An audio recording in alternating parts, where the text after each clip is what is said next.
Good afternoon, ladies and gentlemen. Thank you guys all for taking the time out of your day to come watch our presentation. So I'd like to kick things off. So welcome to our 2026 final presentation presented to you by your student managed farm powered by New Holland. So my name is Connor Clausen. I'm the general manager for the executive team this year. So I'm from Crooked Creek, Alberta, and I'll pass things on to my assistant general manager, Ty Walsh. Thank you, Connor. I was the assistant general manager this year. I'm from just north of Edmonton, from a small town called Bonnecourt. And how about we kick things off with a little joke just to get everybody loosened up and keep smiling. So why did the Scarecrow get asked to talk at all the events? Because he was outstanding in his field.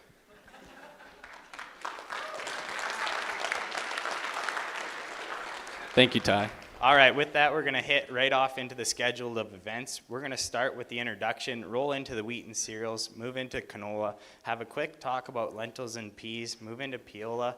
Then we're going to have a short intermission where we're going to have a scholarship presentation from the Pulse Growers Association. Then we're going to go for a break, have a pee, grab a snack, and we'll come back. Then we'll grab some silage info, move into crop demo, and then special projects, miscellaneous, and wrap it up with a quick conclusion before we get you all out of here. So I'd like to thank a few special guests here before we continue. So thank you to our senior leadership team, along with several other board members of governors, for taking the time of your day to come watch our presentation. Here's a quick land acknowledgement, so if everybody could just take a minute, we'll watch this. This was created by a couple students a few years back. And this is just acknowledge the land that we stand on here today at Lakeland College.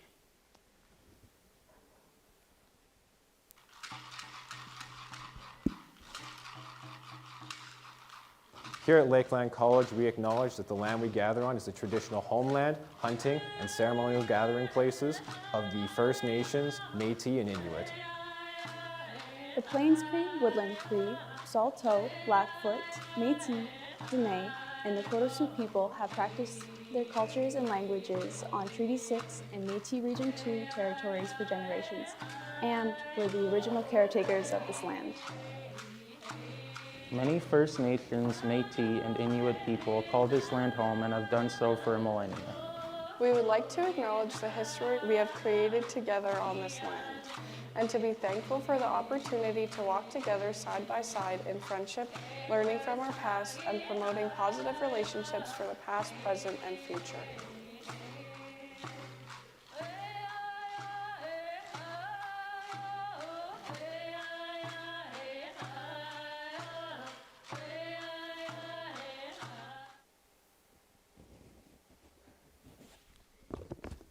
So a few housekeeping rules at this time. I'd like to please ask everybody to turn your cell phone ringers off, make sure your phones are in your pocket, and in case of an emergency, there's 4 exits on either side of the theater. If you need to use the washroom, there are 2 washrooms located on either side of the theater on the main level, and I would like to ask if there are any questions during students presenting, please wait as there's question slide at the end of each team's presentation. So here's just a little map to show you kind of the fields and the land around the college that us students get to get our hands on the student managed farm. So up here in the corner, you're gonna notice that LC 25 and LC 26 are on the same piece. That's just the field is split in half, as LC 26 has our 3 research plots. So total crop acres are roughly 1,500 total crop acres, and this year we're planting about 1,400. The difference between those 2 numbers is because LC45 is in a rejuvenation phase right now. I'm going to run you quick through a history of the Lakeland College Student Managed Farm powered by New Holland. So in 1913, the Lakeland College Faculty of Agriculture was started. Then in 1990, the creation of the Student Managed Farm occurred, where students did everything from marketing to crop rotation to equipment running, just to make sure that every student that came here had an idea of what management perspective looked like on the college farm.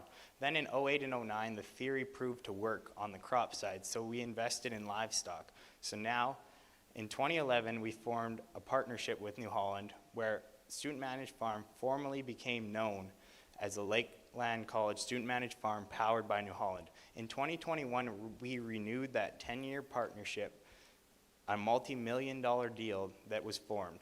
And today, the college has over 3,300 acres of land between the crop side, the livestock side for pasture, and the research side. And altogether, we are one of the largest student-ran farms in North America. We have everything from your purebred unit, which the sale is tomorrow at 3 o'clock in the livestock center, or in the equine center. So if everybody wants to go show your support and bring a checkbook, because they're selling lots. To a dairy barn milking 125 Holstein cows. There's all types of student-ran programs here at Lakeland College. So what is Student Managed Farm? For those of you who don't know what Student Managed Farm is, Student Managed Farm is essentially students come from all across Canada, and we get to make the final decisions of what happens here at the farm. So this year consisted 43 students, 10 of which those students are managers. So the managers, there's 7 different teams. So there's 4 managers a part of the executive team, which makes our 10. So there's 6 faculty advisors who also guide us and not let us get on to the wrong foot. And then we also have 3 farm staff. Thanks, Connor. We're going to talk about the farm staff now. If Chris Lehman, better known as Leroy, is here, if he could give a quick wave. He must have forgot about us. That's all right. So Mr. Lehman, he's the manager of the farm, so he keeps track of everything south of the Texas gates. If we have any questions as crops or even livestock students, you go talk to him first, and he'll have a pretty good answer for you. But if you even want a better answer, you go to Crystal Pula, because she knows all the books, all the numbers. So if she's here, she could give a quick wave. Up in the top corner, thank you very much. And then last but not least is the crop technician, Jaden Kramer, better known as Kramer. He's in charge of helping us, mentor us. He also cleans all the snow around the college, makes sure that all the crop is seeded at adequate timing, manages the spraying operations even though it's custom done, and keeps track of all the crop duties even when we're not here, since we leave at the end of April. So this year's James Oberhofer. He is a private agronomist, and we use him here at the college as well. So this year was his 9th growing season with us, and we had just continued to ask James to join us for another year. So thank you to James. I'm not sure if James made it out today, but huge thank you to James and everything that you do for us students here. So now we're going to run through a quick overview of how the student managed farm on the crop side separated. So we have the executive team. It's made of me and Connor, as well as Trenton DeCook and Riley Olson. So as mine and Connor's jobs as the assistant general manager and the general manager, we're in charge of making meeting minutes, creating equal work for the whole crew, making sure that hours are keeping track of, and attendance. Riley makes sure that we're all up to date on our Instagram and Facebook posts as well. She had a big part of that book that you guys are looking at, making sure it was all tidy and neat. Trent DeCook, well, we don't really know what Trent does, but he's the special projects manager, so anything that doesn't fall into any of the next 6 categories that I'm going to present will fall under him. He'll create a committee and get the job done in a timely manner. So here's our crop demo team. This year's crop demo manager was Brett Falsett.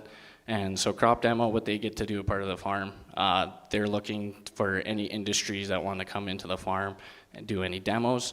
So you'll find out more about crop demo team as the presentation goes on. As the production team, Christian Lavoie was the manager this year. They're in charge of creating all the pesticide rotations, crop rotations, and ensuring that the fertility plans are up to standard and we are competing with industry. They're super good. If you have any questions about any agronomic aspect of the farm, this is where you'll see it happen. So this here's our analysis team. Manager of that team this year was Keaton Coleman. And analysis team, their job is more so out in the bin yard, so they're keeping track of when grain is coming off the field in the fall, and also monitoring bins and moisture and grain samples to get them out to grain buyers locally. And they're also taking track of all of the grain that is leaving when the marketing team is marketing off grain. That leads us right into the marketing team. This year's manager of the marketing team was Wyatt Jakula. They're in charge of marketing everything we grow here at the college from the peas to the lentils to the wheat that we have. They deal with multiple different grain buyers from here in town to Vegreville, down even to Provost, and they're in charge of marketing all our commodities. So this year's mixed farm manager was Noah Jakula. So mixed farm team, they get to work alongside with dairy, purebred, grazing unit, and an equine. So they're all coordinating with each other to see which acres need to be grown for which commodity, and also where the animals are going to be moved all around the farm. Last but not least is the finance crew. They take care of the big bills, the big checks. They see where all the money comes from and where it's all going to go. Cody McKenzie this year was the manager for this team, and they did a great job creating break-evens as well as our opportunity cost that's coming up later in our introduction. Some of the equipment that we are so grateful to use here at Lakeland College, we'll start in that top picture. So we have a T9 tractor on big wide tires that we use to do everything from pulling our grain cart to seeding, harrowing, and land rolling. Behind that is a grain cart donated to us a couple years back by Roy Kubica.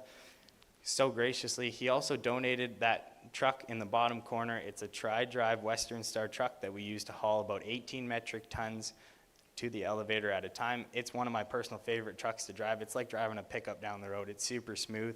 And then we have our combine here. It's a CR 9.9 combine with a 45-foot flex draper head on it, made by MacDon. We use that. It's brand new. We get all the technology from New Holland, and we get right up to speed on that. And then we get a 70-foot drill with a big cart that we pull behind it, and Kramer does all our seeding for us as we're gone in April. So that's a little rundown on some of the equipment that we have here at the college. So here's our opportunity cost, and if anybody's wondering what our opportunity cost is, so our opportunity cost represents the gap between our sponsorship and donations we get versus compared to a typical 1,500 acre private enterprise farm.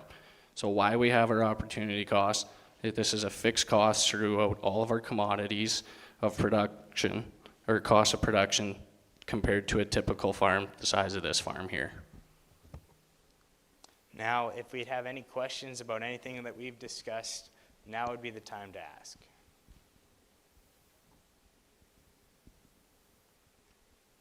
All right, thank you very much. We'd like to welcome up the wheat and other cereals to the stage.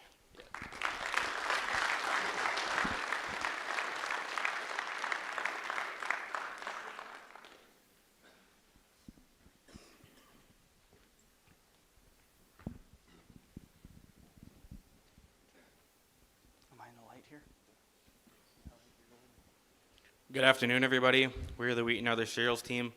My name is Christian Lavoie. I'm from St. Paul, Alberta, and I was a production manager this past year.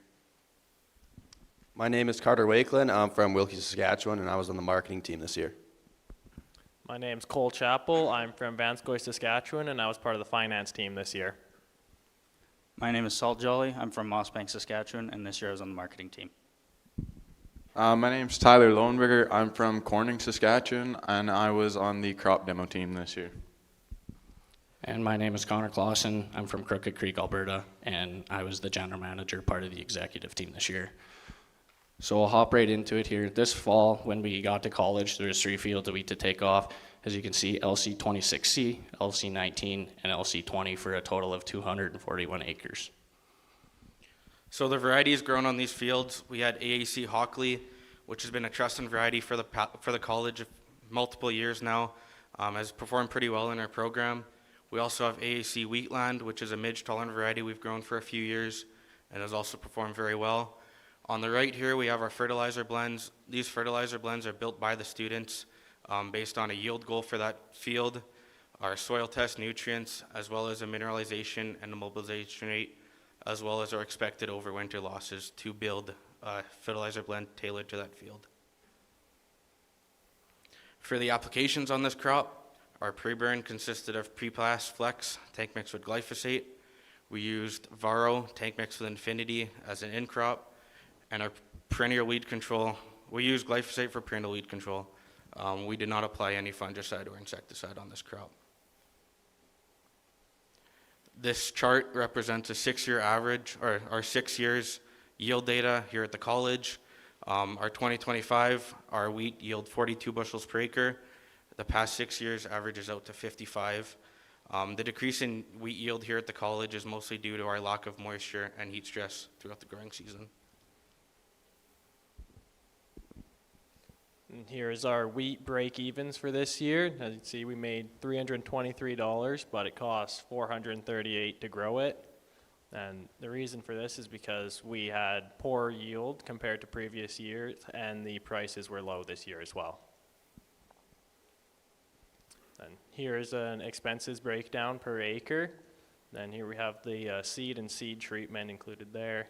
And pesticide includes all the custom work bills because it was for all into custom spraying. And then in other, we have equipment and building repair and maintenance and fuel and oil. This here is a summary of our fulfilled contracts this year. These were all bought by 2 grain companies, Cargill and Grains Connect. Prices ranging from $7.50 to $8 a bushel, with delivery periods October and November.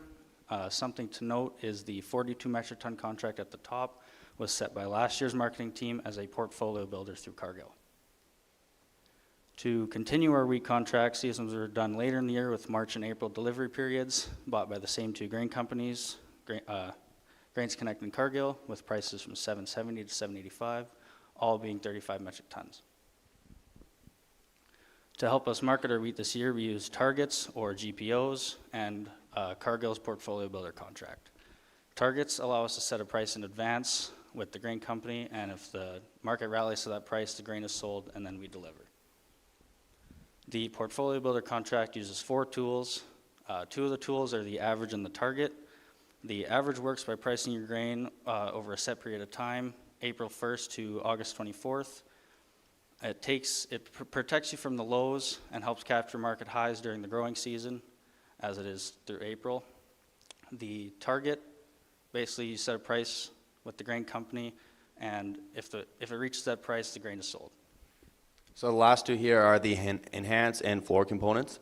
So the enhanced component of the portfolio builder allows that farmer to price a portion of their grain at a premium above the standard market price. It's basically there to just allow that final selling price to be a little bit higher than the normal market price. And then you got the floor component. The floor component establishes a minimum price guarantee on that grain, so you don't have to worry about the risks of low markets, but you can still capture the highs in the market. So as Saul said earlier, these are all our contracts.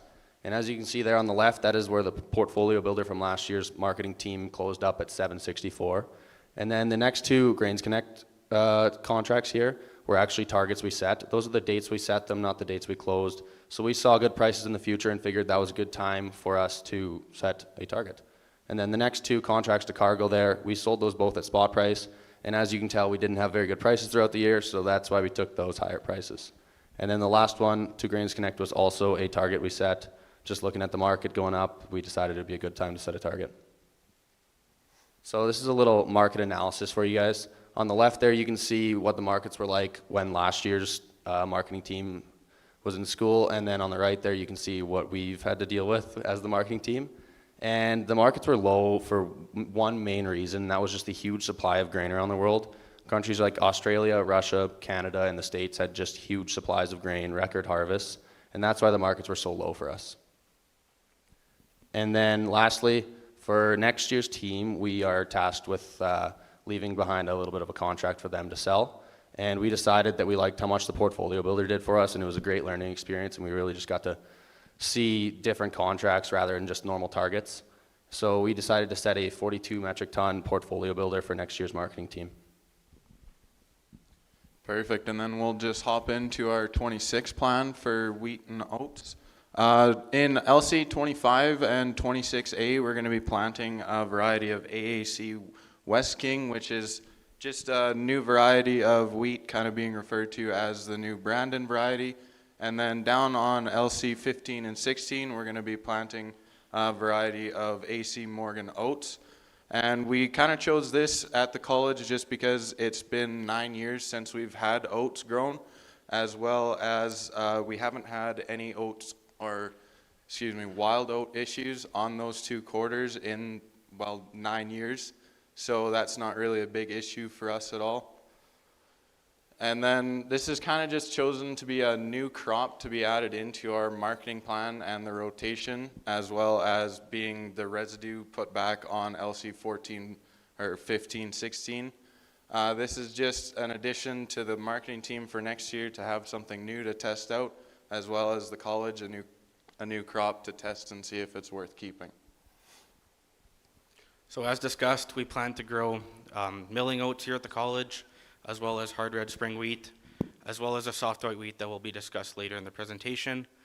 Our yield goal for the milling oats is set at 110 bushels per acre.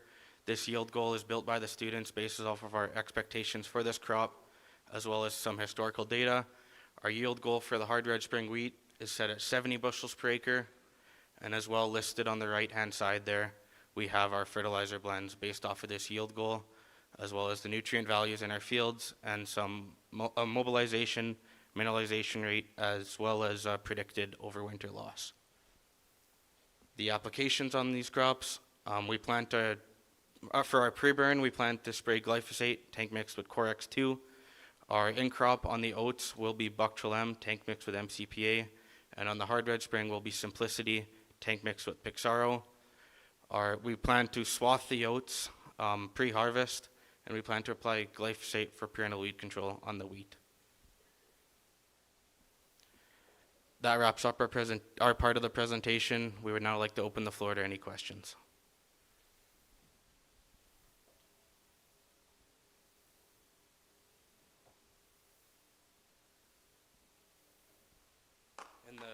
Sorry.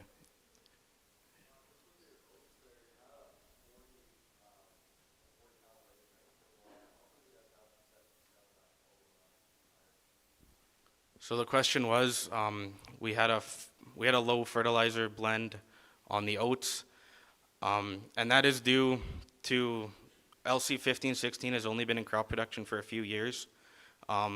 It still carries over a lot of herring nutrients from when it used to be pasture land a few years ago, and to reach our yield goal, we didn't really require any other big fertilizer plan. Does that answer your question? Thank you. In the back corner.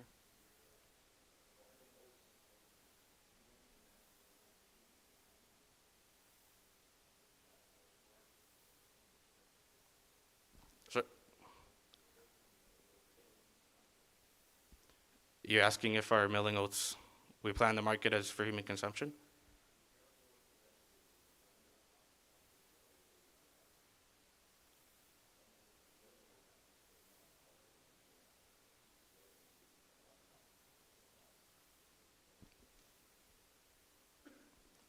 So the question was, do we plan to market the milling oats for human consumption, sorry? Okay.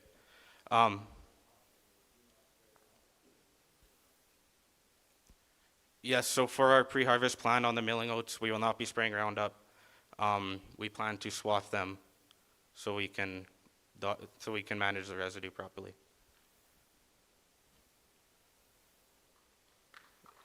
Thank you.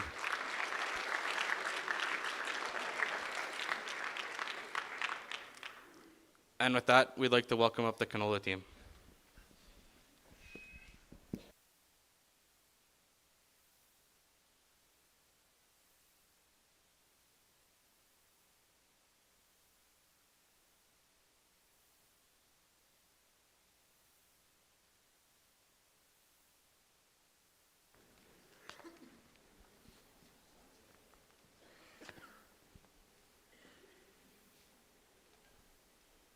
So we are this year's canola team.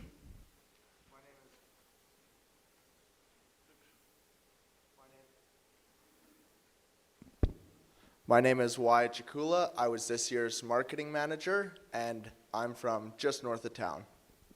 My name is Carter Ogrodnik. I was on the production team this year, and I'm from Lavoie, Alberta. My name's Cody McKenzie. I was the finance manager this year, and I'm from Lakeland, Saskatchewan. My name's Ty Partington. I'm from Lakeland, Saskatchewan, and I was on the production team this year. My name's Riker Tebow. I'm on the mixed farm team, and I'm from Kitscoty, Alberta. My name's Keaton Coleman. I was this year's analysis manager, and I'm from Lakeland, Saskatchewan. I'm Lincoln Skradoff. I'm from Mossbank, Saskatchewan, and I was on the crop demo team this year.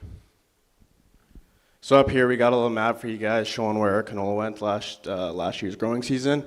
On LC25 we had 138 acres of In Vigor L343 PC, and on LC26B we planted 56 acres of Pioneer 519, and on LC17 we planted 95 acres of Pioneer 516. Here's just a little graph going a little more in depth. Throughout all our canola fields we had a yield goal set at 50 bushels an acre. And our fertilizer blends for LC17 was 90-20-0-15. On LC26B, it was 90-20-0-25. And on LC25, it was 80-30-0-25. We come up with our fertilizer blends by just getting together as a production team, looking at historical data, and throughout prior years, that's how we base our fertilizer goal. Then here you can see our 2025 pesticide applications. So you can see we went through the same program with all these fields here, including LC25, LC17, and LC26B. For pre-burn, we use glyphosate mixed with emphasis. Then for our in-crop, we use Liberty with Assure 2. And then due to conditions, we do not need to use a fungicide. And then for perennial weed control, we just use glyphosate. In LC17, we had significant gopher damage to this field. It resulted in about 5 acres of loss. As you can see on the photo on the left, the gophers caused it to recede into the field. These gophers came up from LC 15-16, sorry. And some of the other pests that we had were in LC17, flea beetles and lygus bugs. In LC25, flea beetles, and in LC26B, we had grasshoppers, lygus bugs, and flea beetles. None of these insects reached action threshold, therefore we did not apply insecticide, and no disease problems were scouted throughout the growing season. So for the 2025 growing season, here are just some of our average yields on our 3 fields of canola. On LC25, we averaged around 39 bushels an acre. On LC26B, we averaged around 36 bushels an acre. And on LC17, we averaged around 41 bushels an acre. The 2025 area averages, we haven't seen them that they've been released yet, but once we will cross-reference ours to those and just see how we fared compared to the surrounding area. And then this is just a 6-year average across the college for canola. This year, at around 40 bushel an acre average, we're right around the middle of the pack. Our best years were around 2020, 22, and 23. So we can basically chalk this down to just heat and drought conditions we had this year. So for our total canola inventory in 2025, after harvest, our total bushels was 12,900, and currently after everything the marketing team has sold, we are sitting at 3,797 bushels. So this is just kind of a graph of our bin temperatures. Here at the college, we always employ safe grain storage tactics. So we use bin cables that will be talked about later in the presentation. So you can see where the line starts is where it went in the bin. And it starts off warm but cools down quick using our fans and bin cables. Up here on the screen, we have a chart of the contracts we made for the canola this year. Right off the top, we have last year's portfolio builder set by the team before us. This runs over the summer while the students are away as an autonomous system. It finished out at $14.16 a bushel and was delivered to the Cargill crush plant in Camrose in September. Next here, we have 2 contracts made at the same time, one for February and one for March. The February would be a picked up on-farm contract for $14.10 to the Cargill crush plant, and the one below is a $14.30 picked up on farm to be delivered in March. The one right after that, we have a 35 metric ton contract to ADM. This will be self-delivered in April for $14.45 a bushel. Right there at the bottom, we have a $14.45 picked up on the farm to the Cargill crush plant in Camrose, and this will be picked up in April. We ended up selling an average of $14.29 a bushel across the farm for canola. Here we are, we have a chart where we where the stars represent when those contracts were committed to, not when they were delivered. So there at the beginning, we have the portfolio builder. This portfolio builder turned out really well for the farm this year, because when we got to school here, the cash bid for September was about $12.50, or just a bit higher than that. So that $14.16 really was a good price for us at the time. Next up, you have the two targets we set for February and March, and we had set them kind of just at the top, just below the resistance line that we had seen a couple times earlier. So those got picked up there. And there are the two stars on the end. They're both for $14.45. The one is a little bit lower since it's self-delivered, which means we're a little less than $14.45 at the bin. And the picked up on farm has about a 28-cent premium built in, or a cost built in, because it's picked up on the farm. Here we have a call opportunity that we were approached to commit to in early January. On January 5th, one of our grain buyers approached us about buying a call option. At the time, call options at the strike price of $6.15 per ton,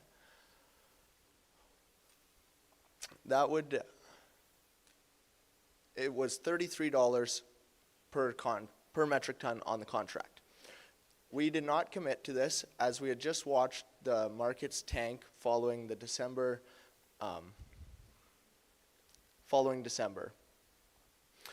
Seeing this chart after the fact, this would have been a huge home run, because if we would have offset it on March 9th, we would have sold our call options for $122.80, giving us a profit of $2.04 a bushel. When this was attached to a March contract, we would have picked up on the farm for $16.34. Here we have a chart for next year's marketing that we have already planned.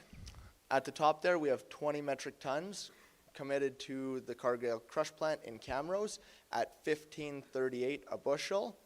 We wanted to do half portfolio builder and half deferred delivery contract, because we figured that this $15.38 would be a good kickstart to next year's marketing team. We wanted to run the portfolio builder alongside this deferred delivery contract. That way they can see the difference between an automated system such as a portfolio builder and what we thought was a good price. While our canola didn't quite yield as good as we hoped for, it still was one of our better crops. Our total expenses came out to $512 an acre, and this put our break-even price at $11.20 per bushel. The marketing team did a great job selling our canola this year and got an average price of $14.29 per bushel. This puts our gross income per acre at $638 per acre, giving us a net return of $138 an acre. So this is a cost breakdown per acre of our canola, and as all crops, our opportunity cost was the highest, followed by our fertilizer and seed, which is to be expected. Our insurance was also quite high. However, our pesticides were quite low due to the fact that we didn't need a fungicide application, and we had lower priced herbicide options selected. So now on to the 2026 crop plan, which is what will be going in the ground this spring. So on LC26, we have an Invigor L350 PC variety. On AL01, we have a Pioneer 1540 variety. On LC20, we have some Brett Young plots, which will be later talked about in the presentation by Special Projects. And on the leased land, we have a Pioneer 1530 variety going in, which is a Roundup Ready variety. So the yield goals that we set on these fields are 50 bushels an acre. As you can see, the leased land, we capped our nitrogen at 100 pounds an acre, and that is just due to it does have lower nutrients in the soil. So we are hoping with some rain that we can still get a good crop off of there. And then the rest of the fertilizer runs, like Christian and Ty said, are just built off of soil samples, previous years, immobilization, and mineralization rates. Then as you can see here, here's our 2026 application plans.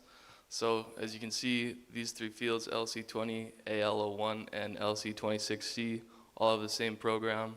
So we went with, for a pre-burn, we had glyphosate mixed with Prospect. Then for our in-crop, we had Liberty with Centurion and Facet. Then, if necessary, we're going to go with Miravis Bold for a fungicide. Then perennial weed control, we'll be using glyphosate. Then on the lease land, instead of a chemical pre-burn, we'll be doing tillage. Then for our in-crop, we're going to be using glyphosate with Lentil. And then, if necessary, we'll be using Miravis Bold for a fungicide. And then for the perennial weed control, we'll be using glyphosate mixed with heat. So just some 2026 management that we can have some concerns for the upcoming year. So perennial weed control, the lease land, for an example, when we scouted it last fall, we did have some Canadian thistle as well as volunteer canola growing in there, as well as volunteer barley because it was silaged. Environmental conditions, obviously we've had a dry couple of years the past around Vermilion here, so we are hoping that Mother Nature will communicate or cooperate with us. And then the moisture on AL01, I'll just give a little bit of a backstory.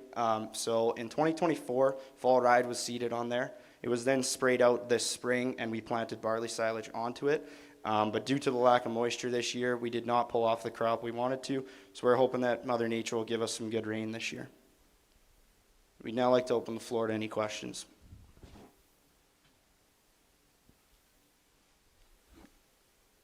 Yeah. So the question was, what is the opportunity cost in our charts? And I'll pass that on to Cody. So that opportunity cost was that chart they showed in the introduction, and it has $80 an acre for land and $45 an acre for labor, and the remainder is the equipment cost. Would you like a further breakdown of that, or does that answer your question? In the middle there.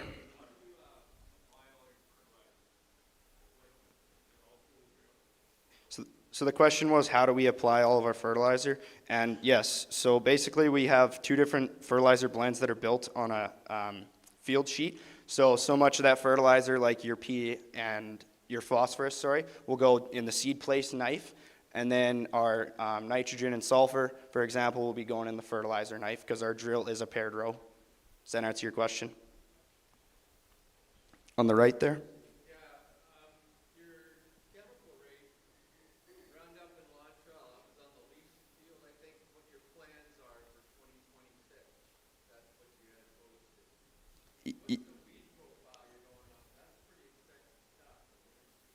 So the question was, we have glyphosate and Lentil on so that'll be an in-crop application, and where weed profile that we're going for would be where we have the volunteer thistle, as well as we do have volunteer Liberty Link canola going on there, so we do want to spray that out, as well as volunteer barley.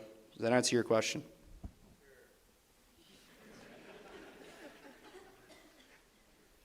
Yeah.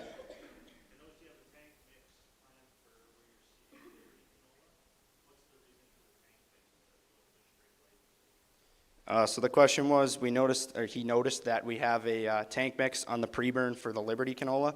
That is just due to James does like when we do a tank mix instead of like just spraying glyphosate, so we can target more than just a couple weeds.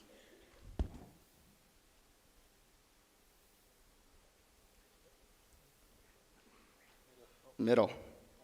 I can't see. Right here.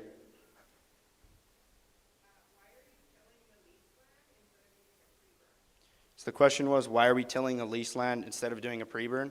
That is just due to, like I said, we do have volunteer weeds growing there. As well, in that contract on that land, we do have to apply a solid manure application once a year. So we will be applying that in the spring, and then instead of pre-burning it, we will be tilling that manure as well as getting all of those weeds worked in. Does that answer your question? In the middle.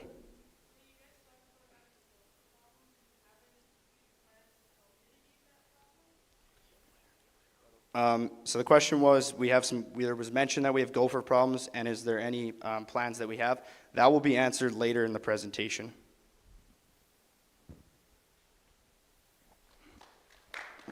One more, right there.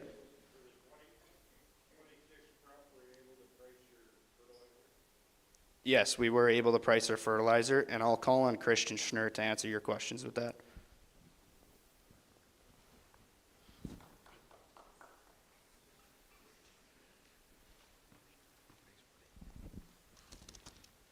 So in January, we did pre-book 80% of our fertilizer. We booked 70 metric tons of urea at $8.40 a metric ton. We booked 15 metric tons of MAP at $12.45 a metric ton, and 5 metric tons of potash at $6.50 a metric ton, and then 12 metric tons of sulfur at $6.50 as well. And due to the risk of some shortage here coming up, we decided to book the other 20% in March here. Obviously, prices weren't great, but we kind of had to. So 17 metric tons of urea for $12.46 a metric ton, 7 metric tons of MAP for $13.68, 1 extra metric ton of potash for $7.59, and 4 metric tons of sulfur for $8.19. Yeah.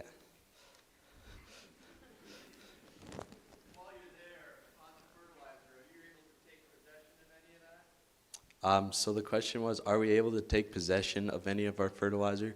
So all that we pre-booked is to be picked up in spring. So we don't have any on farm right now. So yeah. Thank you.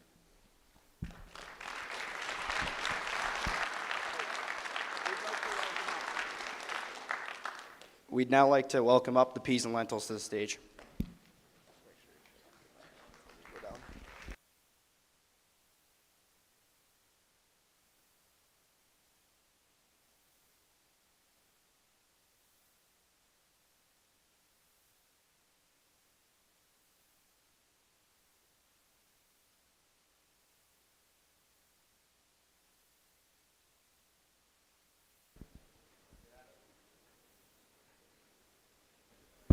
Good afternoon, everybody. We are the pea and lentil team. My name is Christian Schnur. I'm from Grenfell, Saskatchewan, and I was on the production team this year. My name is Yannick Salon. I'm from Tangent, Alberta, and I was on the crop demo team this year. My name is Rylan Schutz. I am from Melville, Saskatchewan, and I was on the marketing team this year. My name is Martina Irwin. I'm from Med Lake, Saskatchewan, and I was on the analysis team this year. My name is Abigail Radice Cowie. I'm from Maringo, Saskatchewan, and I was on the production team. So now we'll get into our 2025 crop that last year's SMF team left for us. So on LC26A, lentils were planted, and on LC14, peas were planted. So we'll get into some varieties here for the peas. So on LC14, 2 varieties of peas were planted. So I'll start with the CDC Hickey variety. So in the northwest corner of LC14, 30 acres were planted. Both of these had a yield goal of 50 bushels an acre. And the rest of the field, the rest of the 100 acres was AAC Carver. And the fertilizer blends over there, the 420-00, the 4 pounds of N you're seeing is actually the inherent N from the MAP that was applied, which is a phosphorus product. The reason for 2 varieties in this field is last year's team wanted to see how they compared to each other, and if the Hickeys did do better than the Carvers, that they would have kept some back for seed.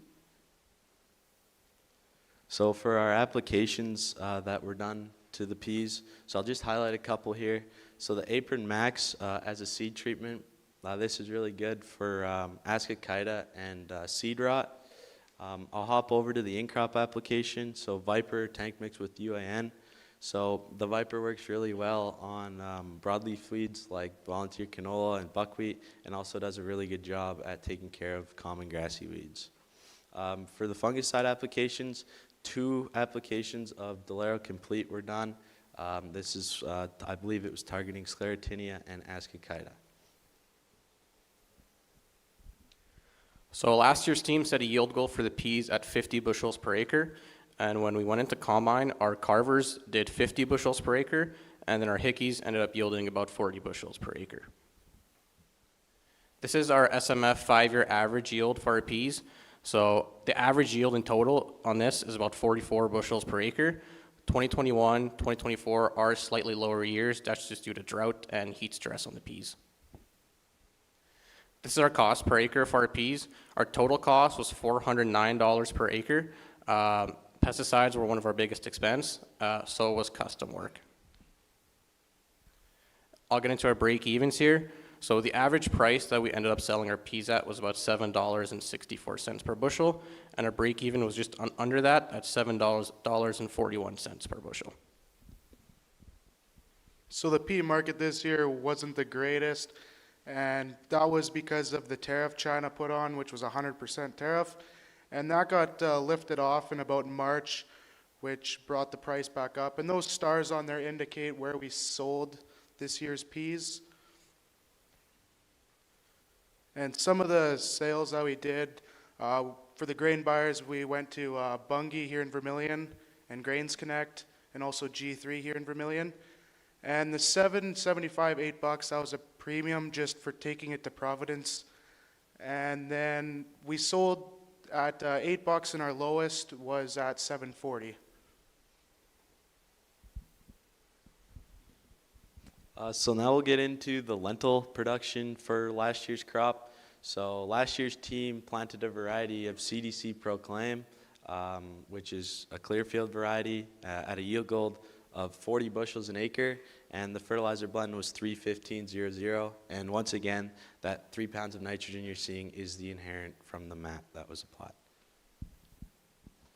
So for what was applied on this crop, so seed treatment stayed the same.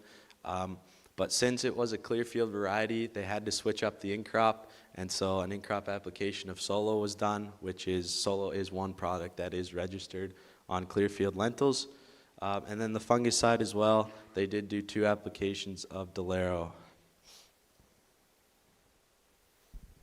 So these are our 2025 yields. So last year team set a yield goal for about 40 bushels per acre on our lentils, and when we went into combine, they yielded 33 bushels per acre. This is an Alberta 5-year average for lentils. Now, since last year was the first year that the college actually grew lentils, I can pull a 5-year average for SMF, so we're comparing them to an Alberta 5-year average. Now, the average yield throughout these years is 21 bushels per acre. Once again, 2021, 2023, lower yields. That's just due to drought and heat stress on those years. This is our lentil cost breakdown per acre. Our total cost was $416 per acre, and our 2 bigger expenses were seed treat, and also our pesticide plan. I'll get into our break-evens here for our lentils. So the average price we ended up selling our lentils was 24 cents per pound, or $14.40 per bushel, and then our break-even was set at 21 cents per pound, or $12.83 per bushel. So the lentil market this year, it kind of rallied between the 21 cents per, 21 cents, and it also went to 23 cents. And we seen in cut knife that it was 24 cents at ETG. So then we figured we'd hop on that, and we got rid of 30 metric ton of the lentils for that price. This is our 2026 crop year that we're going to be handing down to next year's SMF crew. We are only planting lentils this year on LC26B and LC17, and we are using our own seed because it tested 98% for germination. This is the pesticide plan, or the fertilizer plan, sorry, that we have, and we'll just be doing 4 pounds of nitrogen and 20 pounds of phosphorus, and we'll also be using inoculant. This is the pesticide plan for 2026, and the few that we wanted to highlight was the pre-harvest bolster. We are using that as it is similar to Reglone, and then if we need to use fungicide, we're going to be using Alatus and Delaro. So the risks of seeding lentils don't do in wetter soils. They're not as competitive against weeds if they're not properly managed, and harvest difficulties. So if you don't roll your lentils after you seed them, this can lead to problems come harvest because you have to cut them so low. You could get rocks or big sticks or any other debris in your field caught up in your combine, and that can cost a lot of money to fix. So why lentils over peas? Lentils handle drought very well. We're using our own seed. Peas had a 30% tariff on them from India, and our lentils did well last year. So our 2026 market outlook, so for lentils, exports are expected to increase to 2.1 million ton, and we're going to see demand from India and Turkey. And for our peas, seeded acres are expected to decrease to 3.9%, and we're going to see a higher carry-in with a decreased carry-out. I'd now like to open the floor to any questions. Yep, top back there.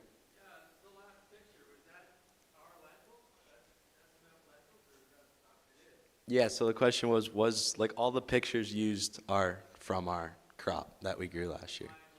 Yeah.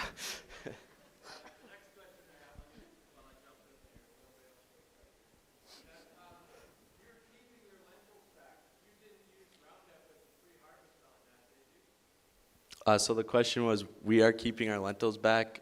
Did we use a pre-harvest of Roundup? And no, we did not.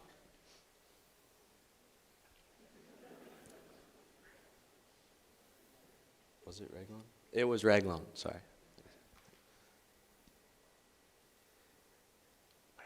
Oh, over there.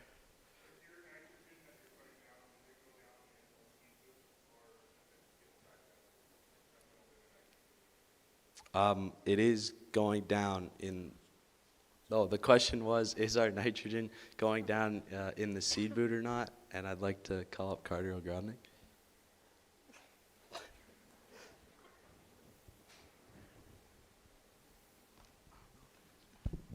So the 4 pounds of nitrogen that you see on that fertilizer blend is actually inherited and from the phosphorus. So no, it will not be going down the fertilizer knife. It will be in the seed boot, and it is just all phosphorus. Does that answer your question? Up top there.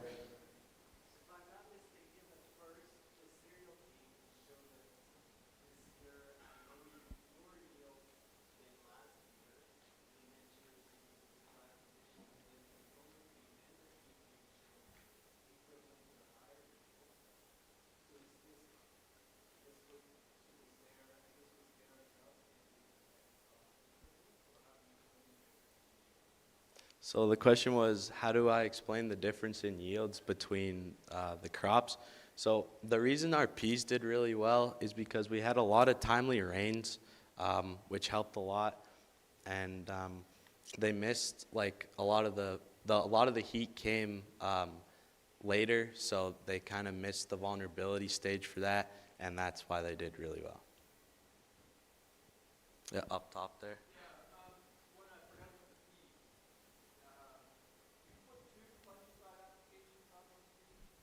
The question was, did we put 2 applications on fungicide on the peas? Yes, we did.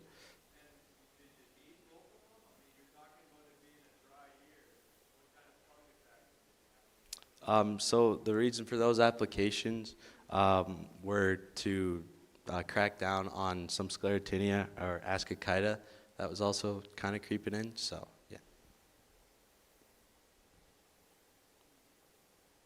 Up top.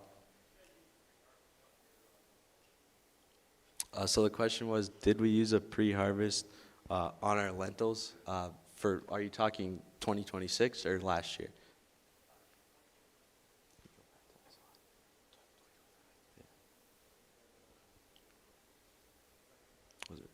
So the question was, did we use a pre-harvest on our lentils last year? And yes, we did, and it was Reglone.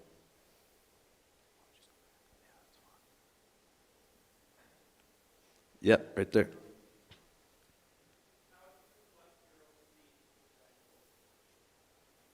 So the question was, how do we collect our own seeds? So like we harvested them in the fall. Jaden did that for us, and then we put them in the bin, and then we had to go get them. We sent a few samples in to get them germ tested, and the marketing team did an excellent job of keeping some back for us after we asked them to. So there's still some in the bin right now.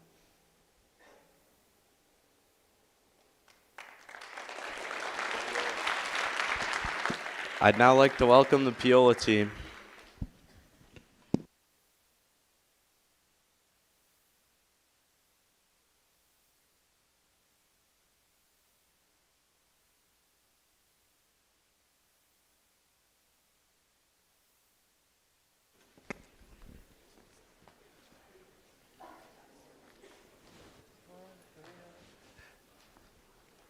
We are this year's Piola team. My name is Callie Johnson. I grew up on a farm in Gainsborough, Saskatchewan, and I was on the analysis team this year.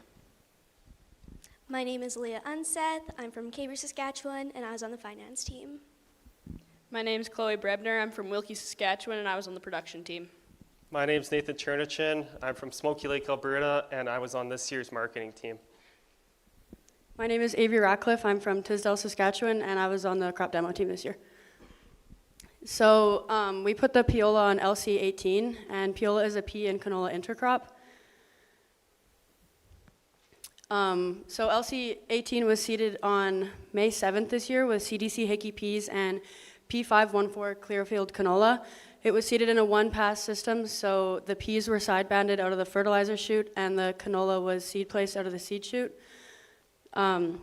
The peas were seeded at 120 pounds an acre with a 2-inch depth, and the canola was seeded at 3.3 pounds an acre with a 0.5-inch depth, and the field was rolled after seeding. This year we did not apply any fertilizer. However, we did apply 2.7 pounds per acre of Take Team Bionic. There was already a sufficient amount of phosphorus and potassium in the soil. However, for the nitrogen, we ended up having around 100 pounds per acre. In the top 6 inches, there was around 40 pounds, which is perfect for the seeds, for the peas' shallow root system. And as we know, if there's abundance of nitrogen in the soil, the peas will begin to get lazy and depend on the nitrogen, therefore not nodulating and creating their own nitrogen. And for the 6 to 24-inch depth, there was around 65 pounds, which was the perfect amount to supply the demand of the canola. And also, for each yield goal, it was 23 bushels per acre for the peas and the canola. So for our seed treatments, they had Lumiderm and Helix on the canola, and then Apron Max on the peas. There was one pass of a high-speed disc in the field for a pre-seed because the previous crop was corn, and they needed to break up the stalks. And then there was also an application of glyphosate at 0.66 liters per acre. Our herbicide was Odyssey Ultra Q. Our fungicide was Lance AG, and then our pre-harvest was Reglone Ion. Some harvest complications we experienced this year was hard threshing, as you can see in the picture on the left there, and then green canola stems and a shortcut for the canola because the peas like to lay down a bit. Harvest for the Piola was completed on September 9th. As soon as we were done harvest, we took them straight to Clandonald Seed Cleaning Facility, which is about half an hour north, and we ended up getting them cleaned for 64 cents a bushel. So this is the yields from the Piola. The peas ended up yielding 23 bushels an acre, and the canola ended up yielding 22 bushels an acre. So just kind of comparing that to the regular peas and canola grown on the farm here, the Piola peas ended up yielding just under half of what the regular peas yielded, and the Piola canola ended up yielding just over half of what the regular canola yielded. So I know the yields don't look too great, but you have to take into account that we're growing 2 crops on the same field here. So when you look at it like that, the yields weren't too bad. So this is our cost breakdown per acre, with our highest cost being the opportunity cost, and then pesticide, custom work, and crop insurance. And then this is our break even.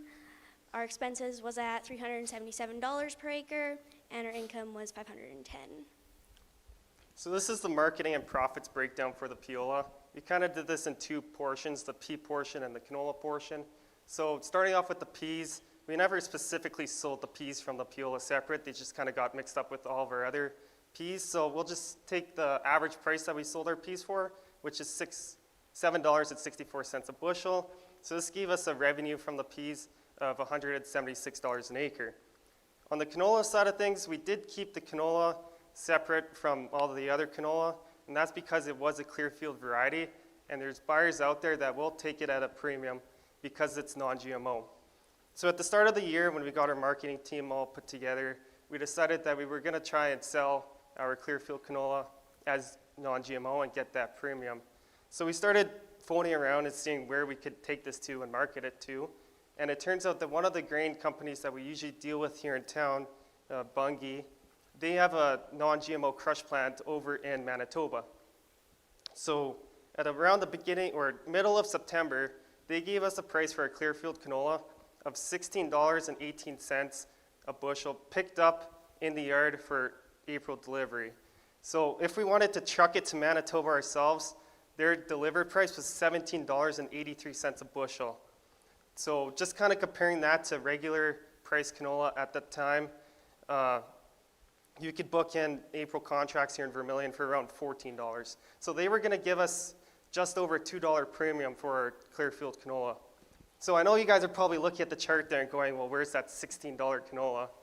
Well, it turns out that right before we signed the contract, they wanted us to send a sample down to Manitoba just to verify that it is non-GMO canola. And the sample took about a week to get back to us, and it came back good, but in that time, their April contracts filled up, and they weren't taking April deliveries anymore. The new price that they gave us was $14.60 a bushel, picked up for June delivery.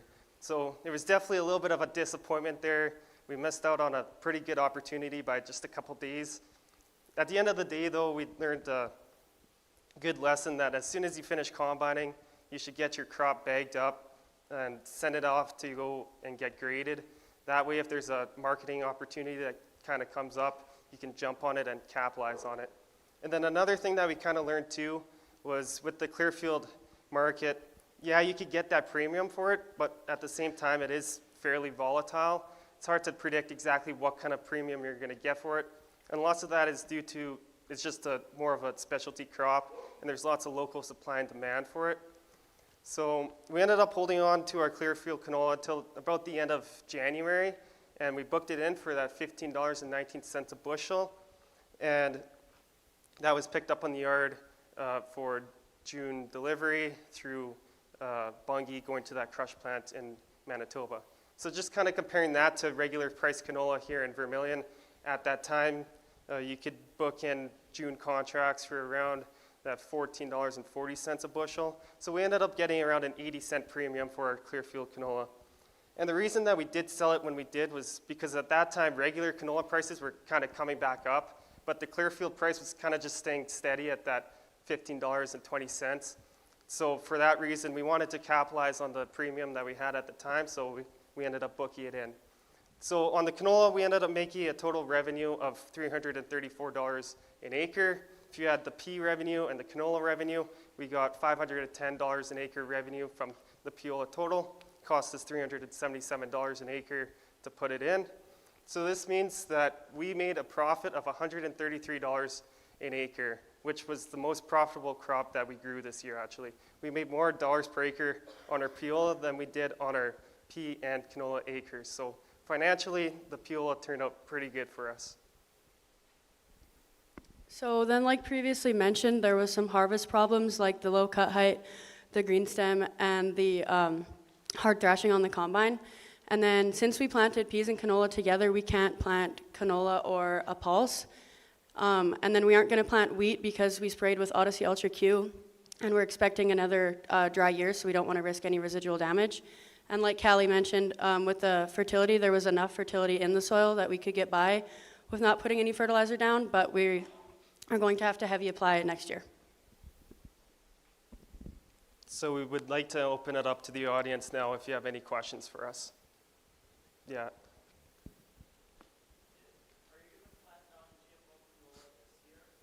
So the question was, are we planning to plant non-GMO canola this year? And the answer to that is no. The only reason that we kind of did plant non-GMO canola with the Piola was so then just herbicide options would work with it. Yeah, up there at the back.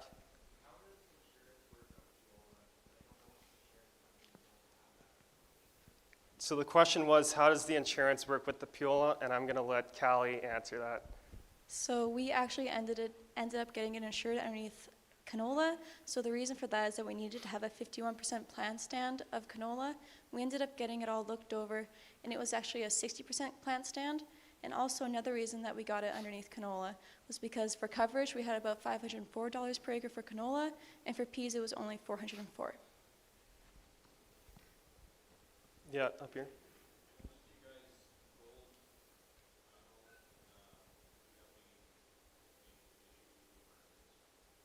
So the question was, he noticed that we land rolled the field, and did we have any problems with emergence? And I personally don't know that exactly. I'm sure I could find that answer for you, but I don't know exactly what the emergence was on it.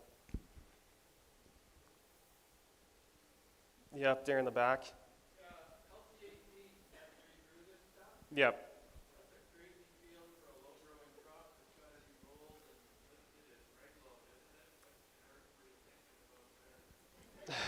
Are you kind of just mentioning like how rolly and like uneven that field is for having this? Or, yeah, I'm not too sure actually why it got picked to go on that field. That was kind of like a last year's SMF decision, so I personally don't know why it was picked to go on that field, no. Yeah, here.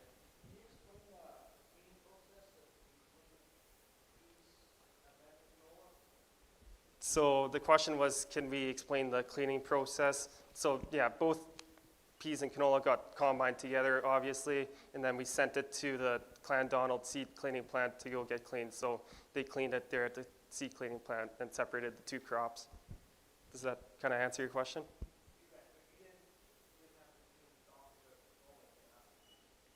No, we just cleaned at one time, right? Yeah. The dockage was actually all in the peas. They had it set so that the canola was able to fall through, and most of the dockage did stay at the top with the peas.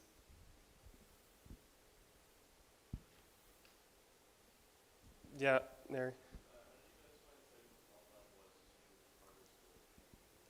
So the question was, how did we find setting the combine when we're harvesting the two crops?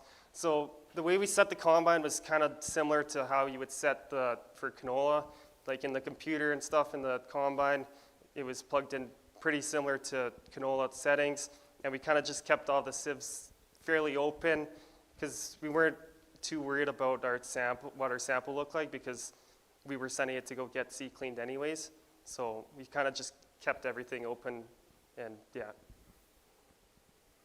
Does that answer your question there? Yeah. The question was, did we have a problem with peas cracking when we were combining? And I'm not too sure what our splits percentage was on that. No, I don't have that answer for you, sorry. Or Ty here. He's gonna.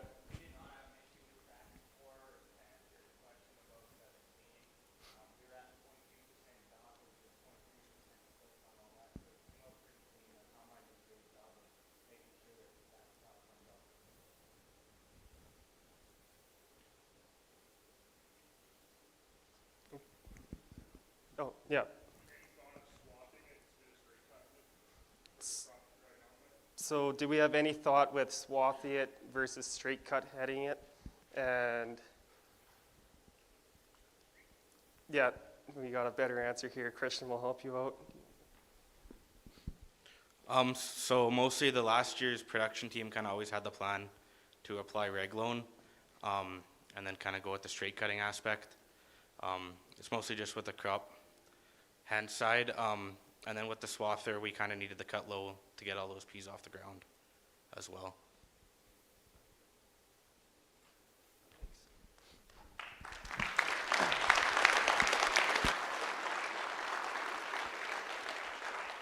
Okay, with that, I would like to welcome back Ty and Connor back to the stage.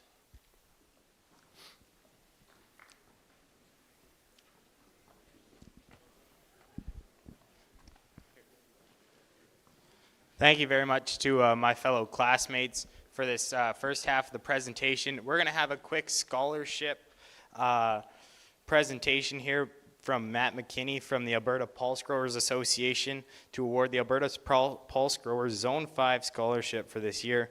This year's recipient is Caitlin Sadum, so congratulations for receiving this scholarship. We'd like to invite you both up onto the stage.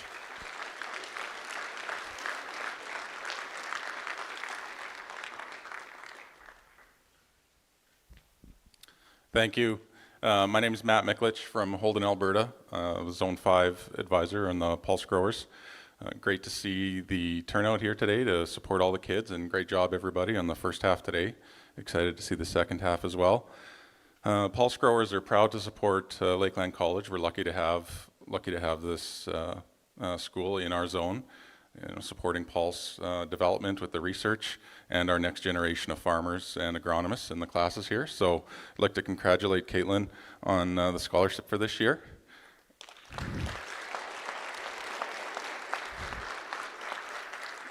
Great to see all the pulses in the crop plan as well. Thank you. All right, thank you very much. Now would be time for our short intermission. It's going to be about 15 minutes. I really got to pee, so we got to get going here. Yeah, there is tea and crumpets up outside by the cafeteria, I believe. So if you guys need to stretch your legs, check your phones, get a drink of water, or whatever, you guys are more than welcome to do that. So we'll return back here to our seats in about 15 minutes. Yeah, that puts us at about 2:50, 2:55, if everybody could be back. Thank you very much.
crumpet and some tea.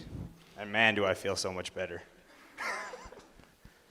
Well, before we get going into the corn and barley silage operation here, we got a quick birthday announcement. I sound like the guy on the radio, but I'm not from 840. My buddy Colby Norman, it's his birthday, so if you Could see you him, please stand up, Colby? big smiley guy. He's always happy to help. He's always here. There's your birthday boy. Colby turned fresh 16 today. He'll be enjoying his first beverage tonight. And with that, to kick off the second half of our presentation, I would like to invite corn and barley silage up to the stage.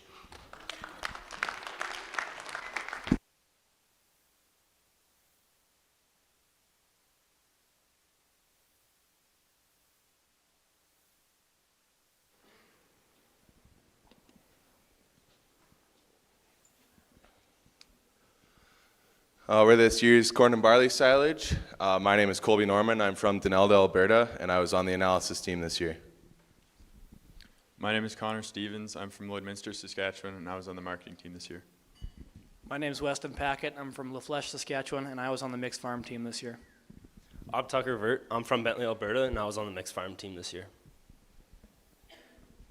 I'm Georgia Schmelik. I'm from North Battleford, Saskatchewan, and I was on the production team this year. I'm Logan Hawley. I'm from Moose Jaw, Saskatchewan, and I was on the crop demo team this year. So here's our 2025 field map. Our barley silage was on fields AL1, LC12, and our least half, and our corn silage was on fields LC13 and LC15 and 16. For our barley silage this year, we had Churchill, a malt variety, on our least half. It yielded 5.7 metric tons to the acre. And on LC12 and LC2, we had Durango.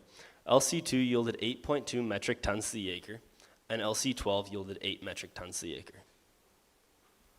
This chart shows the average over the last 5 years, and it came out to 6.63 metric tons to the acre.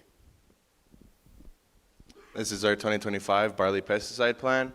The least half, AL01 and LC12, all got a pre-seed burn of pre-pass flex tank mix with glyphosate.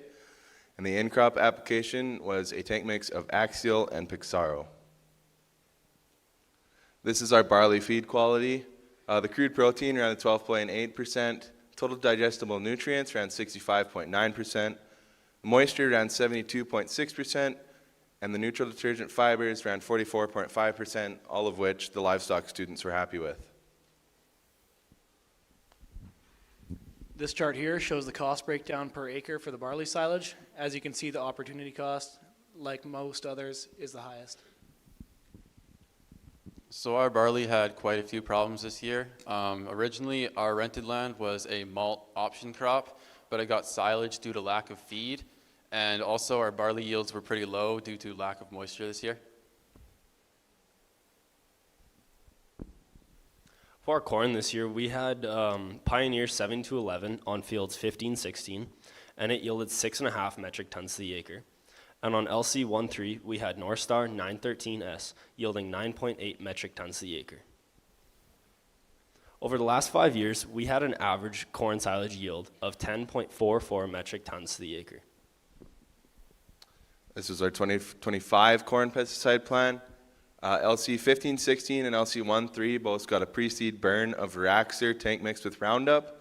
The first in-crop pass was a Lotus Partner and glyphosate tank mix, and then the corn got a second in-crop pass of just glyphosate. This is the corn feed quality. The crude protein was 8.9%. Total digestible nutrients around 66.7%. Which was good for weight gain, but it was a little low for lactating, as the livestock students would have liked to seen it around 68 to 74%.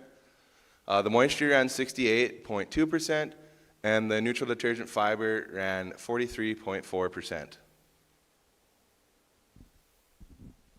And this is the cost breakdown per acre for the corn silage. Once again, the opportunity cost is the highest, with a total cost of $478 per acre. The only difference between this and the barley silage is the custom work being a little bit higher due to us having to get it custom planted.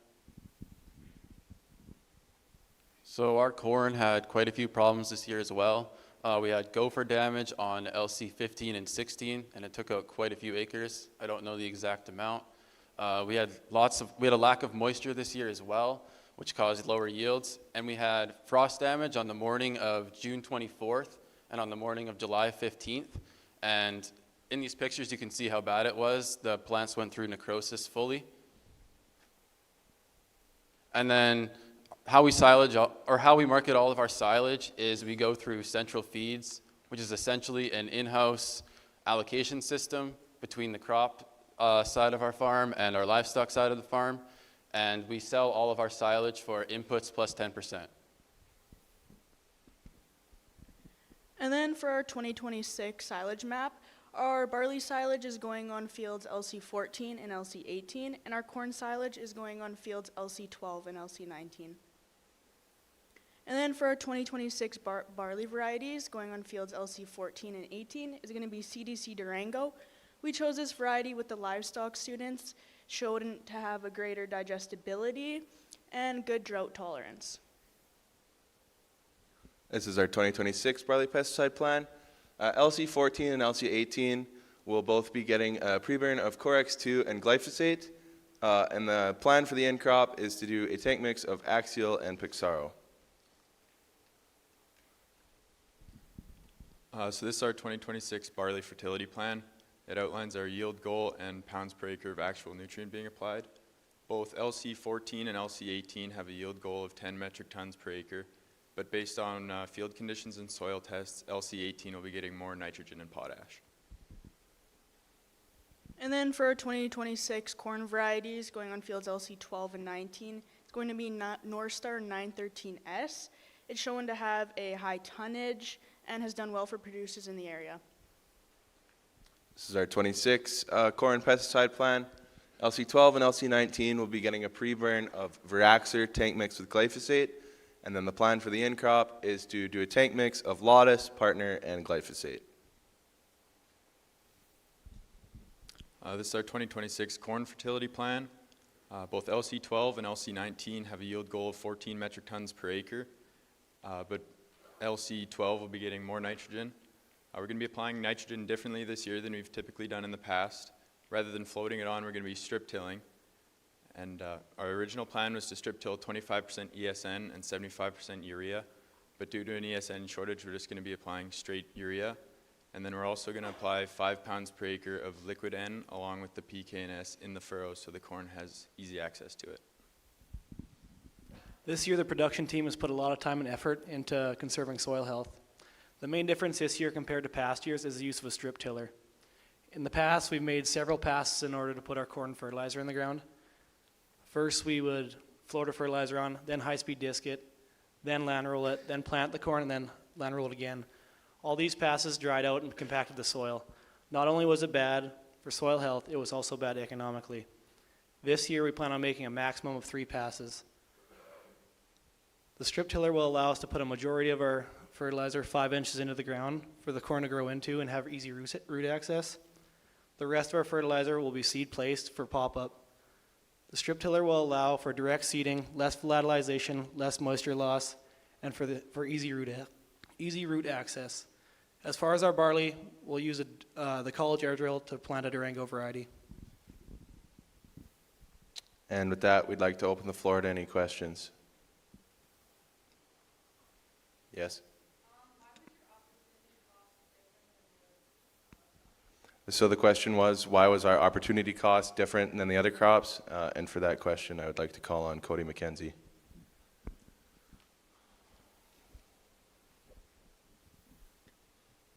See, that's a great question. So the opportunity cost for our silage varieties, we decided to have our labor and our equipment costs because so much of it is done with custom crews and stuff. So that's why it's lower at $140 an acre.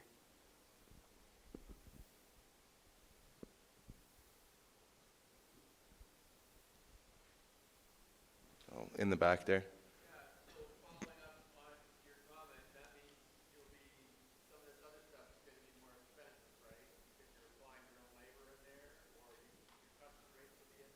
Yeah, so the question was the opportunity cost is lower, but our custom expenses will be higher.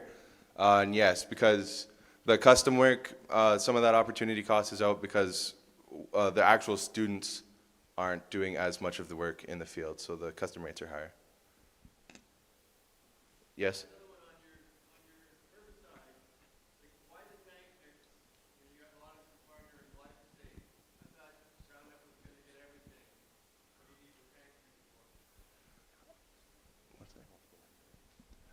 So the question was why the tank mix and why not just spray all glyphosate? The reason for the tank mix is so that we have multiple different modes of action and we can cover more weeds with the tank mix than we would cover with just the Roundup.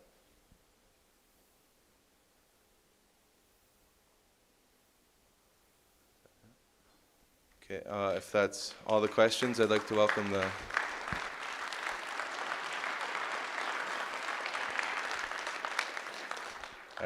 the crop demo team up to the stage.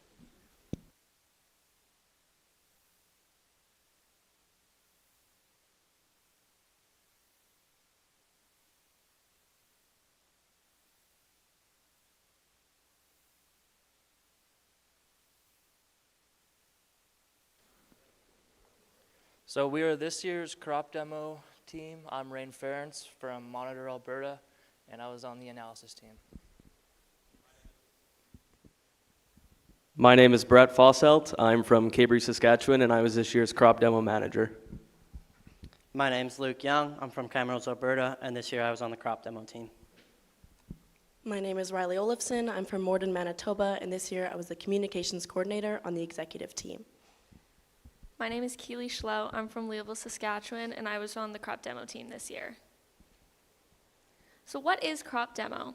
The crop demo team organizes informational demos for the crop technology student managed farm.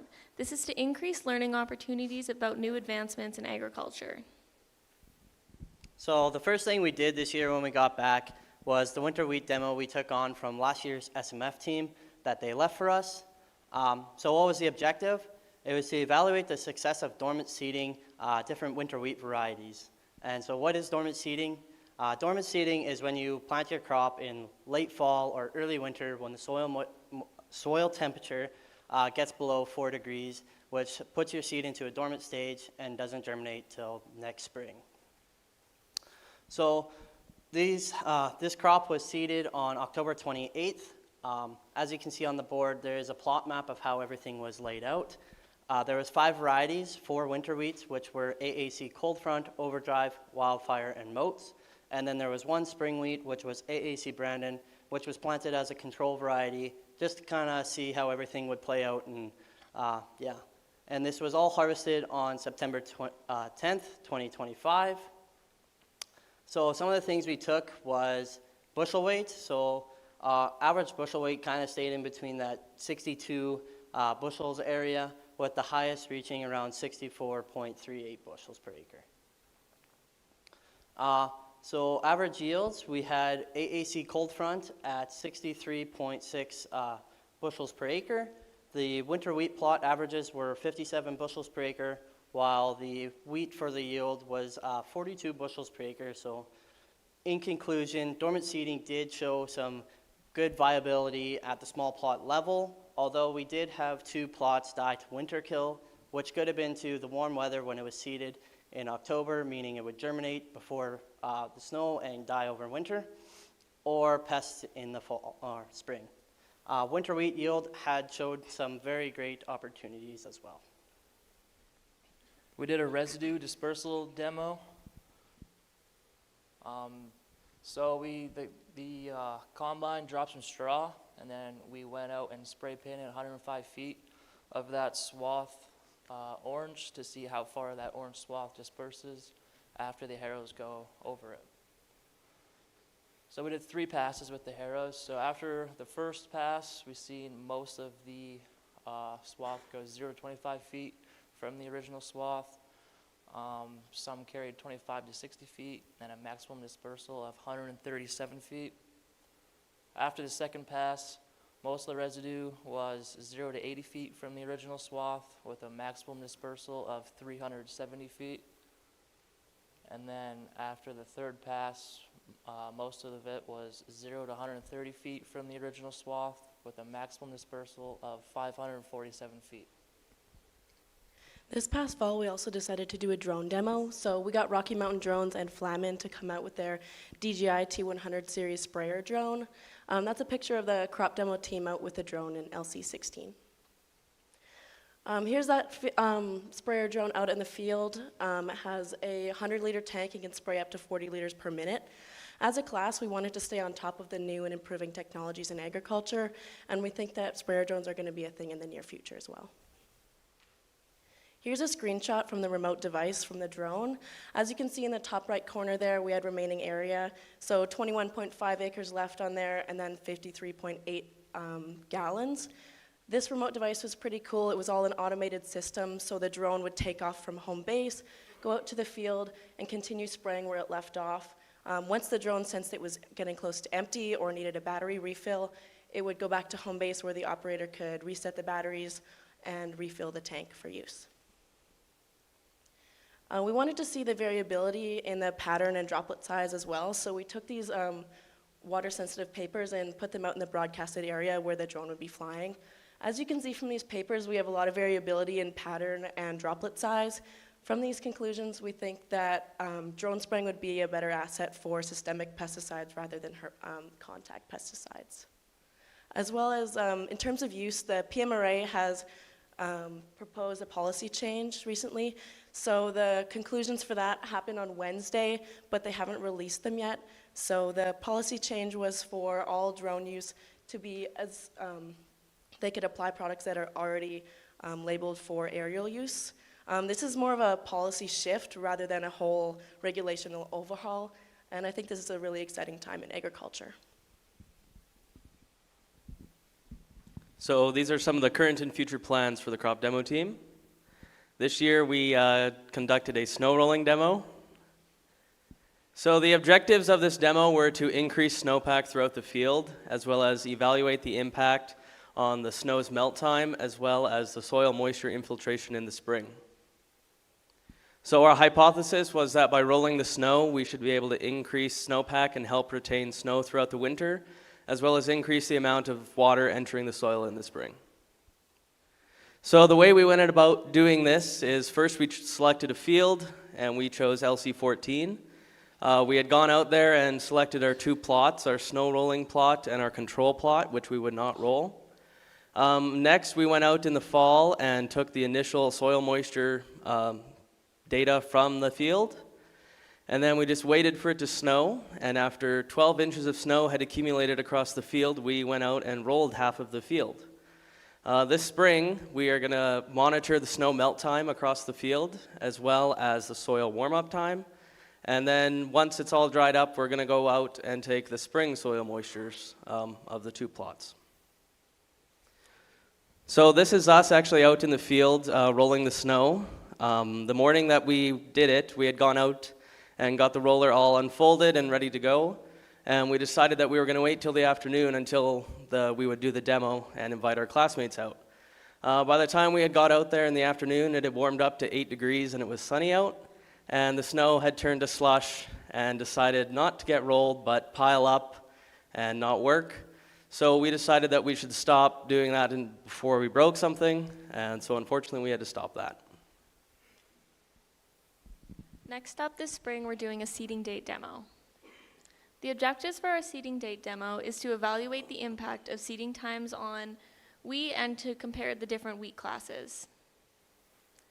For the procedure for this demo, we're going to have a randomized complete block design with 3 replicates of our 3 different wheat classes, which is Durham, hard red spring, and a special product wheat.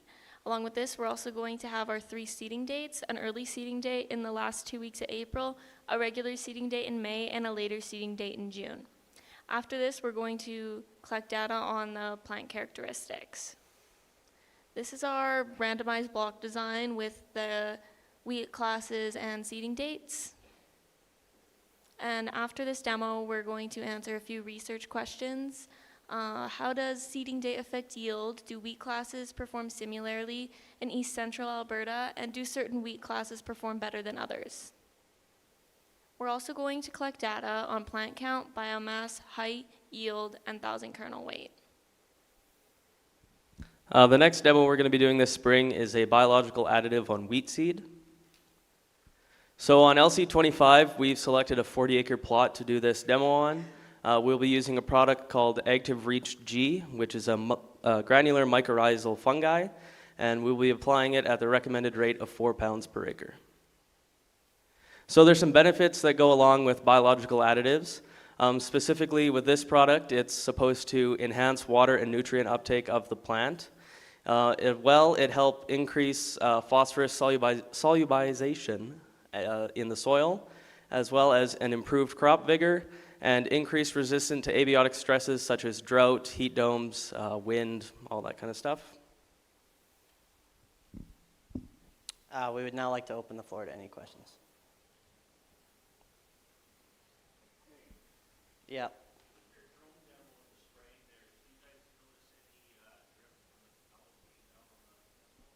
So the question was, with the drone demo, did we see any drift with the pressure of the downforce? And I'd like to pass that to you. So the day we did the demo was actually a pretty breezy day.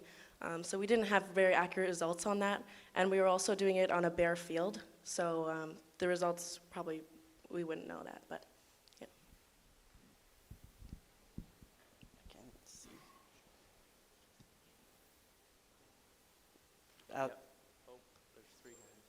In the middle?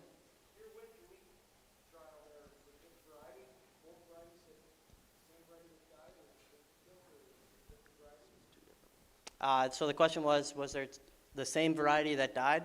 And I believe it was 2 different varieties. I can't remember which ones it was. Yeah, in the middle.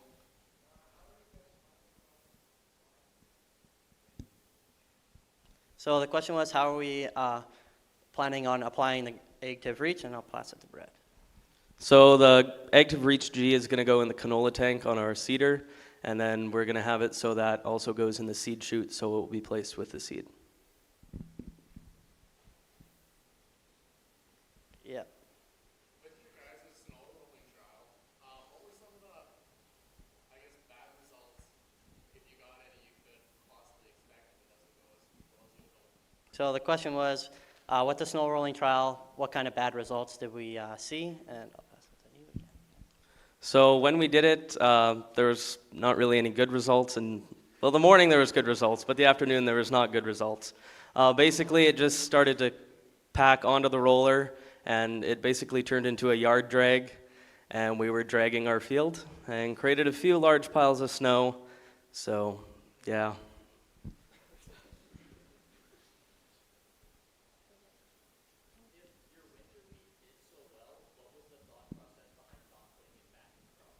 Yeah, so the question was, since our winter wheat did so well, why didn't we add it back in our crop rotation? So by the time we had actually got all our results back and data collected, it was already too late in the season to plant our winter wheat, so therefore we just didn't plant it this year. Yeah, at the top. What about using the same trick with the spring wheat? Those spring wheat yields were better than your regular seeded spring wheat yields, were they not? So the question was, our spring wheat yields did better than not, so why not do the same thing? And I'll pass it to you. So in our trial, we did have the one variety that was a spring wheat, and it did do pretty good. We're kind of hesitant on seeding an entire field in the middle of November or the start of November. So I think next year we're going to make the recommendation that the crop demo team do another demo, make it a bit bigger, and then we can collect more data on that. And then before we go out and seed an entire field in November, we should have some more accurate results.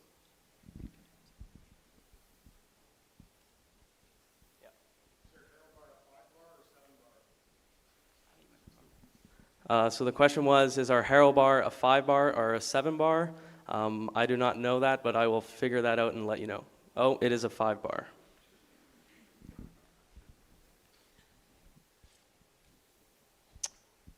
If there is no further questions, we'd like to bring up special projects.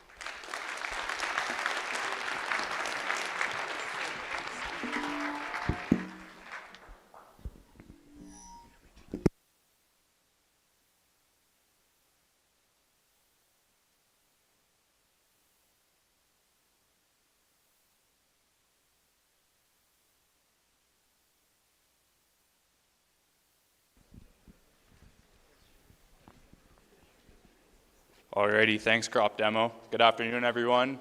My name's Joel Rock. I'm from Clayton, Ontario, and I was on this year's mixed farm team. My name is Faith Golnick. I'm from Warburg, Alberta, and I was on this year's analysis team. I am Ramanpreet Kaur from Punjab, India, and I am from finance team. I'm Jackson Loveridge. I'm from Grenfell, Saskatchewan, and I was on this year's production team. My name's Trent DeCook. I'm from Muirkirk, Ontario, and I was this year's special project manager. My name's Lena Shamora. I'm from Rockland, Saskatchewan, and I was on this year's marketing team. My name is Luke Aldrich. I'm from Strathmore, Alberta, and I was on the mixed farms team. And my name is Noah Jakula from Derwent, Alberta, and I was the manager of the mixed farm team this year. Alrighty, so to start us off here, we're just going to go over a little bit of a program kind of do-over of how we did the manure this year on the SMF. So after application in the springtime, we had asked the dairy students to send away manure samples so that we could figure out what was actually in the liquid. The results came back showing that at the rate applied, we had roughly 35 pounds of available nitrogen per acre. So then to kind of further that on, we wanted to do a cost analysis to see, I guess, how much that was worth at the time. And we used the price of $804 a metric ton for nitrogen, which is what that was worth at the time. And it came out to roughly $28 an acre in nitrogen value alone. This kind of practice was a good opportunity for the students and I to have some hands-on experience and, like I said, doing the cost and data analysis. And it just worked out really well to see what I guess the past years haven't seen, and we just really wanted to know, so we dug further into it. When we go into field selection, it was a data-driven decision based on quite a few different factors. We really took it back to the classroom, put it back on paper, and came up with it had to be close enough to reduce our transportation costs, a strong influence from the soil samples, showing nutrition levels, I guess, making sure we weren't getting toxic or none of the fields had a deficit of any of your macros, basically. So after looking at all those factors, we came up with the 4 fields here, LC 14, 17, 18, and 19, that were spread at 3,000 gallons an acre. So there was 410 acres total in the fall time, like I said, at that 3,000 gallons an acre. When we look at equipment used, we hired a company out of Lacombe, Alberta. They came out with 3 units. One was a pump/agitator tractor system. So the tractor was backed into the pit, agitating the slurry when he wasn't loading the other 2 units. And those other 2 units were 2 tractors pulling 12,000 gallon quad tanks. So they were able to get the job efficiently done and professionally in a timely manner, as you kind of got to do it before the snow comes, or at least that's how we like to do it, so we can incorporate it effectively. When we look at the solid manure here on the farm, we like to compost it. The goal is to compost it so that when we put it down in areas of low organic matter or deprived of soil nutrients, we get a quick benefit out of it. That organic material that we're able to apply is, it really just gives a nice boost, and it's allowing us to use kind of both sectors of the farm, the livestock and the crops, to our full advantage. Going into the springtime here, field selection is going to be chose again the same way it was in the fall for the liquid manure, based on haul distance, soil fertility, making sure that our phos isn't going to become toxic, as we have had those issues in the past. And then when it comes to solid manure, we'll be doing an application of whatever has been composting over time here on the leased land that is south of town. There is terms in the contract that we have to apply it once a year, so it works really nicely. We're going to put down some fertilizer that comes from the cows, and then it'll be tilled in with a high-speed disc, which is also going to contribute to the control of them perennial weeds there. Overall, this program kind of was a good opportunity for the team and I to have hands-on learning experience with kind of reading data tables, And then a lot to do with the, I guess, financial side of it, making sure it penciled out on paper when it comes around to it. So all these decisions we made are going to allow us to lead confidently in the industry when we get there. So this year, the college got 4 new 5,000 bushel bins, which one of these bins was generously donated by Meridian, and they're located on the northeast corner of the farmyard. With these new bins, the college now has 44,000 bushels of total capacity in the bin yard, and we also have 2 bins in the bar yard, which totals 12,500 bushels, and this brings us to a grand total of 56,500 bushels of capacity on the farm. So yeah, just a little bit to add to that too. Operationally, here on the student-managed farm, we're all taught to manage a bin yard year-round, and that includes filling the bins, keeping storage characteristics, cleaning out the bins after we're done, and kind of just the whole communication factor between all the teams that have to deal with the bin yard throughout the year, and then the whole SMF as a whole. So basically, when we come back to college in September, we had the opportunity to hop in a combine, take the grain off, and then the students that had a commercial driver's license had the opportunity to hop in the semis and transfer it back to the yard here. After all the bins were filled, most of the task was handed to the analysis team, which they made sure the storage was safe, and when grain needed to be moved or loaded onto trucks, they had a setup ready to go in a timely manner. They also communicated a lot with our marketing team to ensure that there was enough grain to sell and that they sold all the grain, kind of goes both ways. So it was just a good, I guess, illustration on how the SMF here has a lot of communication pieces to it and how we can all get the task done if everything's communicated. So this year, we're currently using our new BinSense cables on all 4 of our 5,000 bushel bins. And BinSense gives us hourly moisture and grain temperature readings with custom text and email alerts. And on our other 9 bins in the bin yard and bar yard, we're currently using our StormX handheld device, which just plugs directly into the bin. And it is crucial that we manage our grain temperatures daily to help manage spoilage, insect infestations, and overall just manage our grain quality long term. So Mixed Farms had a great opportunity on working on the field signage, which is a spreadsheet which provides information such as your seeding variety, your seeding date, as well as your grazing days. You can also see your pesticide as well as your manure application. You'll be able to find this information on fields that have QR codes that will be present later down the spring. So every year, the student-managed farm gets the opportunity to receive a new auger from Meridian. On October 15th, the SMF analysis team went down to Meridian Camrose to trade our previous auger for a new one. And while in Meridian, in Camrose, the SMF analysis team got the opportunity to tour the bin site to see how the Meridian fertilizer and grain storage bins were made step by step. Yeah, so here's a little backstory on AL01 here. During the summer of 2024, the college seeded fall rye for grazing purposes. We seeded fall rye because it's a hardy, drought-tolerant crop and it allows us to graze it harder than a regular cereal. And it also opened up the opportunity for us to graze it that following spring. That spring, the college seeded barley for silage purposes. As you can see in the photo here, there's 2 barley crops side by side. They were both seeded at the same time and with the same variety.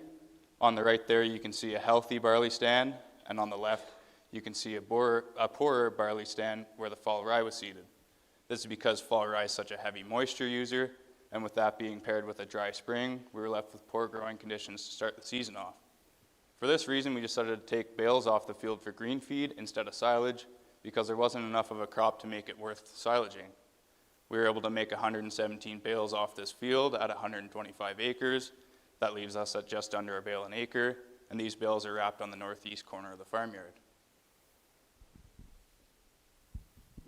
Next is LC45. First of all, I want to talk about little history of this land. We had some soil concerns, like sandy soil had less moisture and less organic matter. So we decided to broadcast seeds, but everything was blowout due to high speed of winds. So we decided to grow oats with a forage blend that includes legumes and grasses. So this will make soil more healthy. And so after this, in a spring, while scouting, we found kochia and lamb squatter in our land. So we decided to silage the land, and we haven't grazed this land yet, but we are planning this year. So, as mentioned earlier, we are also looking at growing a soft white wheat this year. We're going to be growing it on LC13. Our variety chosen is AC Silage for its high yield potential and high residues. We're planning for a 110 bushel acre yield goal with a 95-10-10-0 fertility blend. This project has been kind of an inclusive thing for all of our teams here on the SMF, and you can find our pesticides in the book, which I will go over right now. For a seed treat, we're going with Raxil Pro. Our pre-burn is a tank mix of glyphosate and Corex 2. Our in-crop, we will be tank mixing Simplicity and Pixaro. Our pre-harvest will be glyphosate for perennial weed control and heat. And if a fungicide application is needed, we will be applying Procero Pro. So along with just being a project for each team on the SMF to have some input in, we're also looking at increasing the organic matter on LC13 by putting the residue back down onto the field and working it in.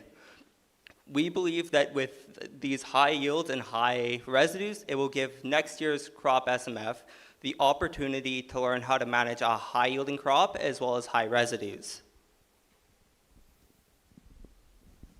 So as earlier mentioned in the presentation, we had a huge gopher problem on the farm this year. So we lost roughly 30 to 45 acres due to the gophers. So to us, it was a huge concern, and this year we'll be using rosin bait in gopher bait stations to monitor how much gophers are eating and if we're in the right spot with that. And then we are working with the environmental students this year. Hopefully in the fall time, we're going to be building, as you can see here, nesting boxes for some hawks to try and come in and be a maintenance program for following years about the hawks. So last year, BASF came up to last year's second year crop technology students and offered them to grow some hybrid canola seed varieties. The reason why they did this was because for us, when we go back to the farm, we can compare with these varieties and the ones that we grow on our own farm and see which one is best for our area given the advanced and adverse conditions these plots have faced this year. These plots were seeded May 28th with a fertility package of 90-20-025. Pre-burn, we used glyphosate and emphasis. In crop, we used Liberty and Assure 2. For perennial weed control, we used glyphosate, and the harvest dates were October 1st and 2nd. So upcoming this year, Brett Young came out to us and offered us 8 hybrid canola varieties to use in plot trials. The reason why we did this is for next year's second year crop technology students, so when they go home to their own farm, they can decide and decipher between these varieties and the ones they grow on their farm and determine which ones are best for their farm given all the advanced and adverse conditions we have here in Vermilion. So these plots are going on LC20. For a pre-burn, we're going to use glyphosate and Prospect. Fertility package of 70-15-015. Insecticide, if needed, our options are Desis, Pounce, or Silencer. For an in-crop, we're going to use Liberty, Centurion, and Facet. For a fungicide, if needed, we're going to use Mirvis Bold. And for a perennial weed control, we're going to use glyphosate. So this year's SMF class wanted to do a little more than just be here at the college. So on February 25th, we went down to Camrose, Alberta. There we were at Vermeer's Dairy. They're a 750 cow milking operation. There we got to see how they incorporate the cash crop side of things into their mixed farm, just like we do here on the SMF. And we also got to see a one-of-one corn planter here in Canada from Europe that's using plastic behind their corn when seeding to allow for more growing degree days, creating better quality feed for their cattle. So huge thanks to them for allowing us to come and tour their farm. Yeah, so on March 5th, a group of SMF students also got to tour Highland Feeders. Highland Feeders is a 36,000 capacity feedlot just north of Agerville. And on the tour, they showed us their day-to-day operations as well as the work that goes into operating a feedlot of that capacity. And while we were at Highland Feeders, we had the opportunity to see how they process their grain for feed, the amount of grain they use on day to day, and we just got a little insight on how they run their day-to-day operations. We would also like to extend a thank you out to Highland Feeders for letting us tour their farm. So this wasn't an SMF field trip, but our class as a second-year crop students got to go down to Saskatoon. There we toured the crop production show, and the day following we went to the nutrient canola breeding facility there, which was super cool at the university to see, as most of us haven't seen something like that. And in the afternoon, there we got to see the CNH drill and planter manufacturing plant from start to finish. So super cool. Thanks you to all of them for allowing us to come, as well as our classmates for making it a great time, and Zenon for taking us there. Thank you. We would now like to open the floor up to any questions you might have. Yes.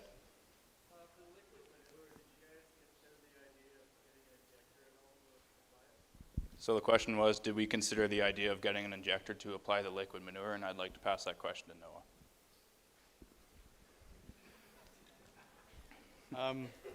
There was consideration, and I think our class did talk about it. We talked about it quite a bit, but kind of just due to the, I'd say, moisture conservation aspect of it, we applied it at a lower rate this year, and using a heavy harrow bar, kind of a secondary tillage operation, was going to get it, I guess, all right. And I don't know, due to the volatilization rate, it's 50% of it is subjected to volatilization, and if we're only putting it down at 3,000 gallons an acre, we're not, on a dollar value, we're not losing that much if we don't inject and we just fan apply it like was broadcasted and use the heavy harrow to incorporate the top kind of 1 inch of the soil. Does that answer your question? Yes.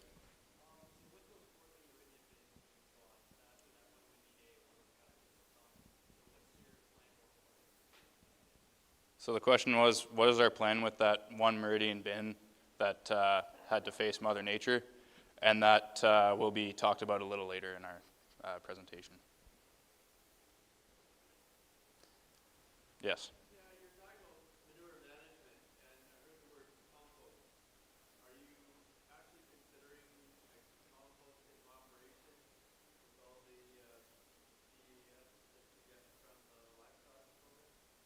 So the question was, are we considering a compost program for our livestock manure? And I'd like to pass that question to Noah as well. Well, I think that Joel could answer that one just as well as I could. We've never actually considered an actual composting system per se. I guess the way we do it here is just by stockpiling it and hoping that the inner layers are going to break down with the microbes that kind of get put together in the, I guess, the environment that it gets put into. I'm sure that something like that could be an option for next year's team if someone gave them the bright idea of trying something like that or figuring out, I guess, the value behind doing something like that. There's another one up in the top there. Yes.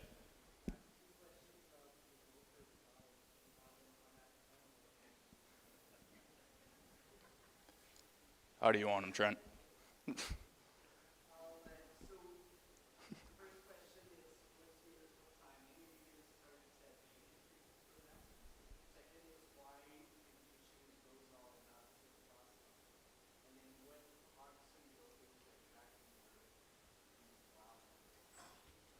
Let's go through this one at a time. So first question one more time, please. Sorry, I can't hear you. So the question was, what time are we going to start baiting? And with the warm weather kind of coming and going, once we see the gophers kind of starting to pop out of the holes a little more, we'll set up our bait stations there and we'll have them set up and ready to go to try and eliminate them. Second question? To be honest, we're using Rosal as we've done some research and found really good results, and there's some guys in the area using it, and I've actually never heard of that product that you're speaking of.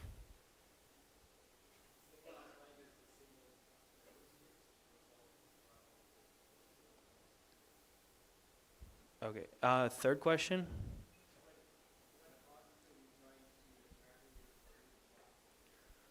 So the question was, what hawks are we looking to attract? And so we actually had a meeting, Noah and I, earlier this week with the environmental students and or the advisors for them.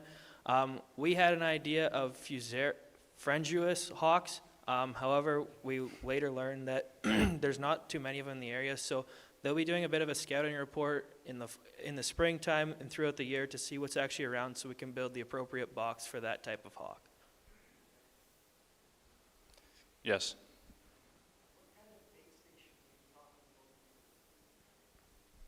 So the question was what type of bait stations. We're looking into like PVC pipes where we can block off one end and put bait, and the gophers can go in and out and bring it back down to the holes. It's to monitor how effective that bait station is going to be, or the activity of the gophers that are there. Because if you see that you go back in a day and there's still bait in that station, well, you should probably move it. And if not, leave it there and refill it until them gophers are not active there anymore. That's the whole idea behind it. We're using the bait station so we can, like Noah said, monitor. If we're just dumping it down the holes, Rosel's an expensive bait to use, and we want to actually see if it's being effective or not. Yes.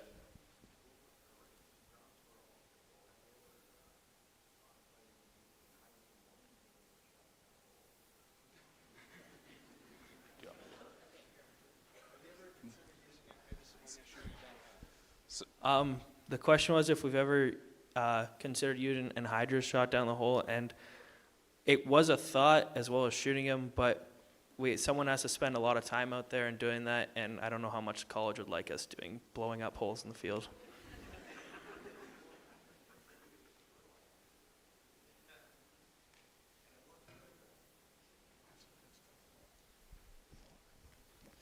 Yes.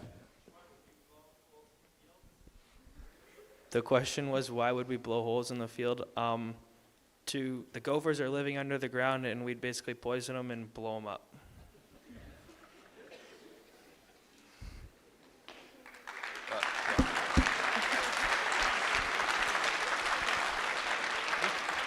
So with that, folks, that kind of concludes most of the presentation. I'd now ask Connor and Ty to come up here and give us a little conclusion and wrap up this afternoon.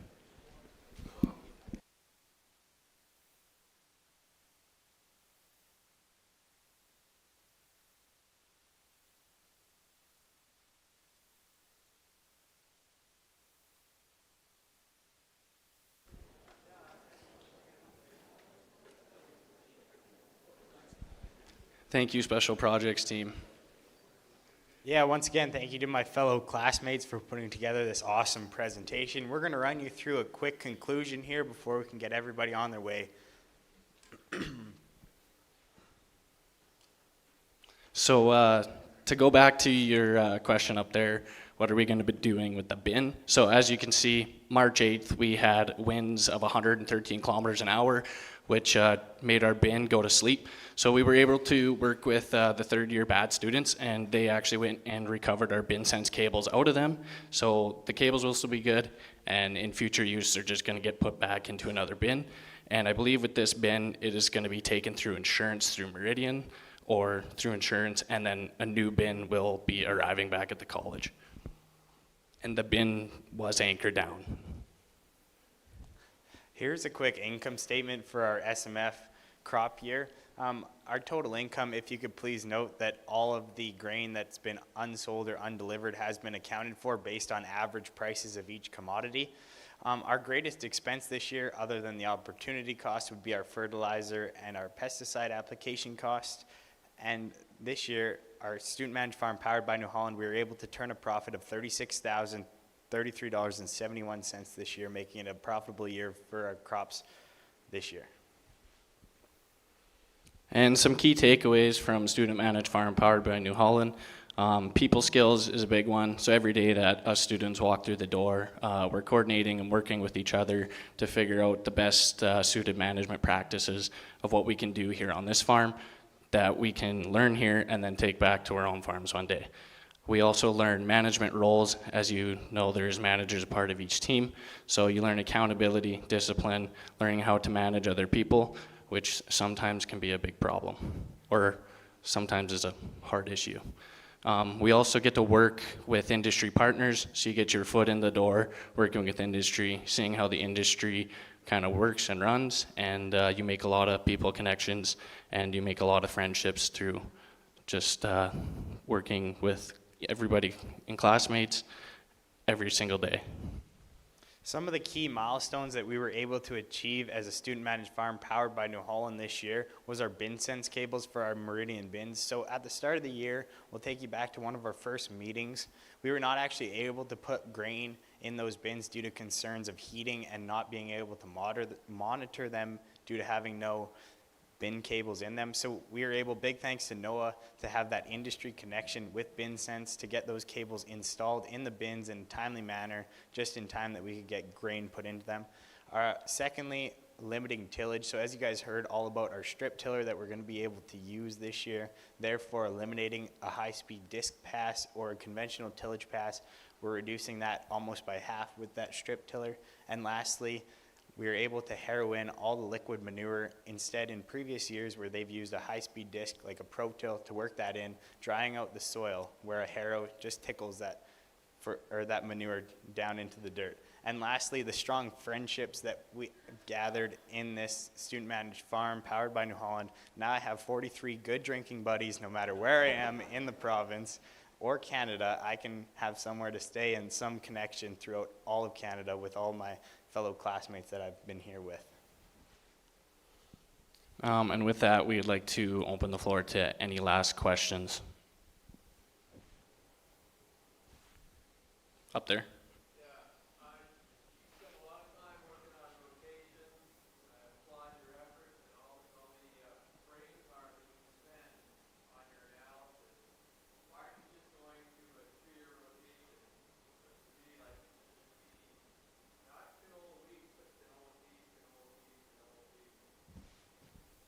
So the question was, why is our rotation more so focused into a two-year rotation and not going into a further rotation?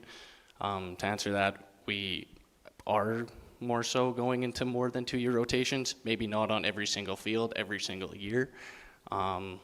With that, like, we tried intercropping, so we had Piola, and we're going to growing lentils, so that's a new crop too that's going to be mixed into the rotation here at the college. And to add to that, we also like a wider rotation to help conserve soil health, as well as having a diverse crop to market. Just because wheat didn't make us money this year doesn't mean that in the future years it's not going to make us more money. Therefore, having a wider variety of commodities to market here at the college, as well as preserving soil health, having different crops in there to reduce disease and insect pressure as well. And as well as canola and wheat being a bread and butter of a grain farm, we more so lean to those two commodities to help our break-evens out. If that answers your question.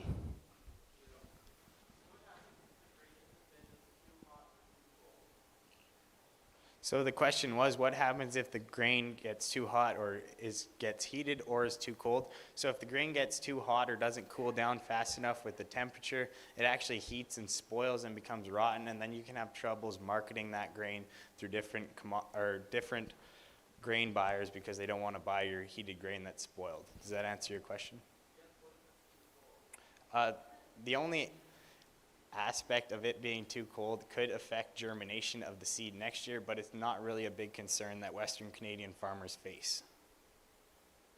Does that answer your second question? Yeah. Perfect. Any other questions before we wrap it up? The lights are a little bright up here. I need my sunglasses.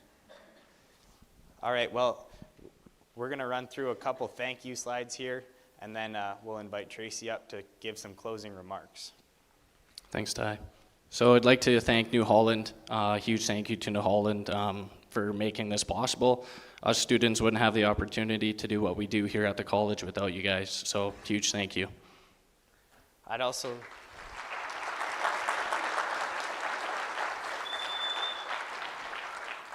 like to thank Webb's Machinery. They're the local New Holland dealership in town here. For those of you that don't know, they're able to service and maintain all the equipment as well as deliver that brand new equipment to us in a timely manner, and they keep all our equipment rolling. As well as a big thank you to Meridian for that bin they donated, as well as the bins that they provided, both the horizontal and the vertical ones, as you guys see in here, as well as for the augers. We get a swing auger as well as an unload auger every year from them to keep our grain moving fast and efficiently from bins to trucks and vice versa. So big thank you to them.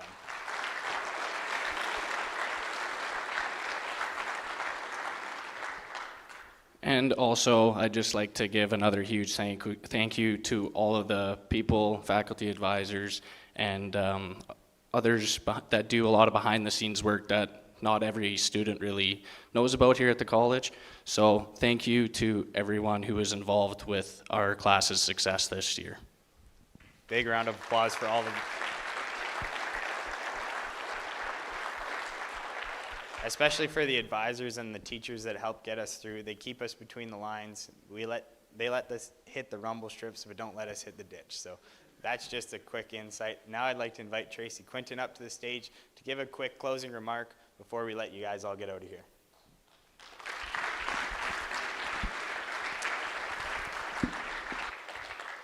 I just want to take an opportunity to thank these young people again for this presentation. It's always amazing for me to see you guys get up on the stage and present and get questioned. You now know who Peter Walsh is, the guy in the corner that's asking all the questions. He's notorious or famous, however you want to put that. But again, welcome, help me welcome these young people, or thank these young people for an excellent presentation this evening.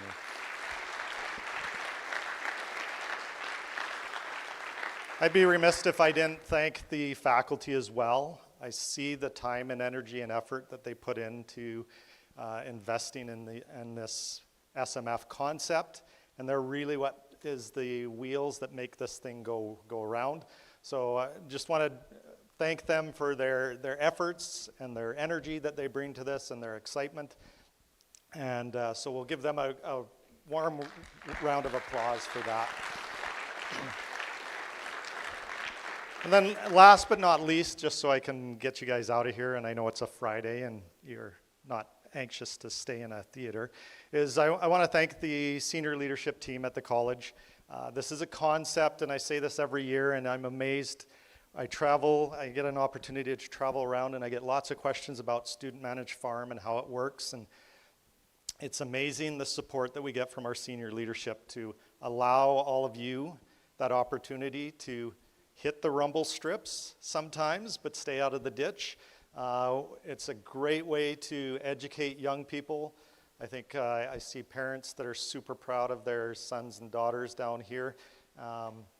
And it's all in part by the support that the college gives.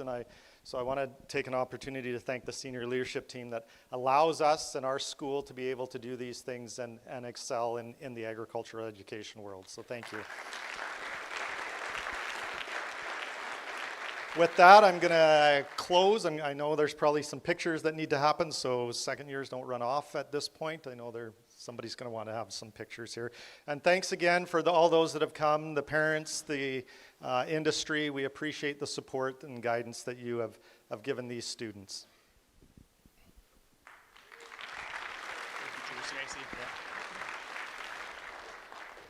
All right, thank you, Tracy. And before we let you go, I'd like to hit you with one more joke, just so that everybody stays smiling on their way out. So why did the kid throw his watch out the window? To watch time fly. All right, well, with that, I'd like to welcome our crop students up. We're going to have a second-year picture up here, and then you guys are all free to go. So thank you so much for coming. Yes, thank you again, everyone, for taking the time out of your afternoon to come to our presentation.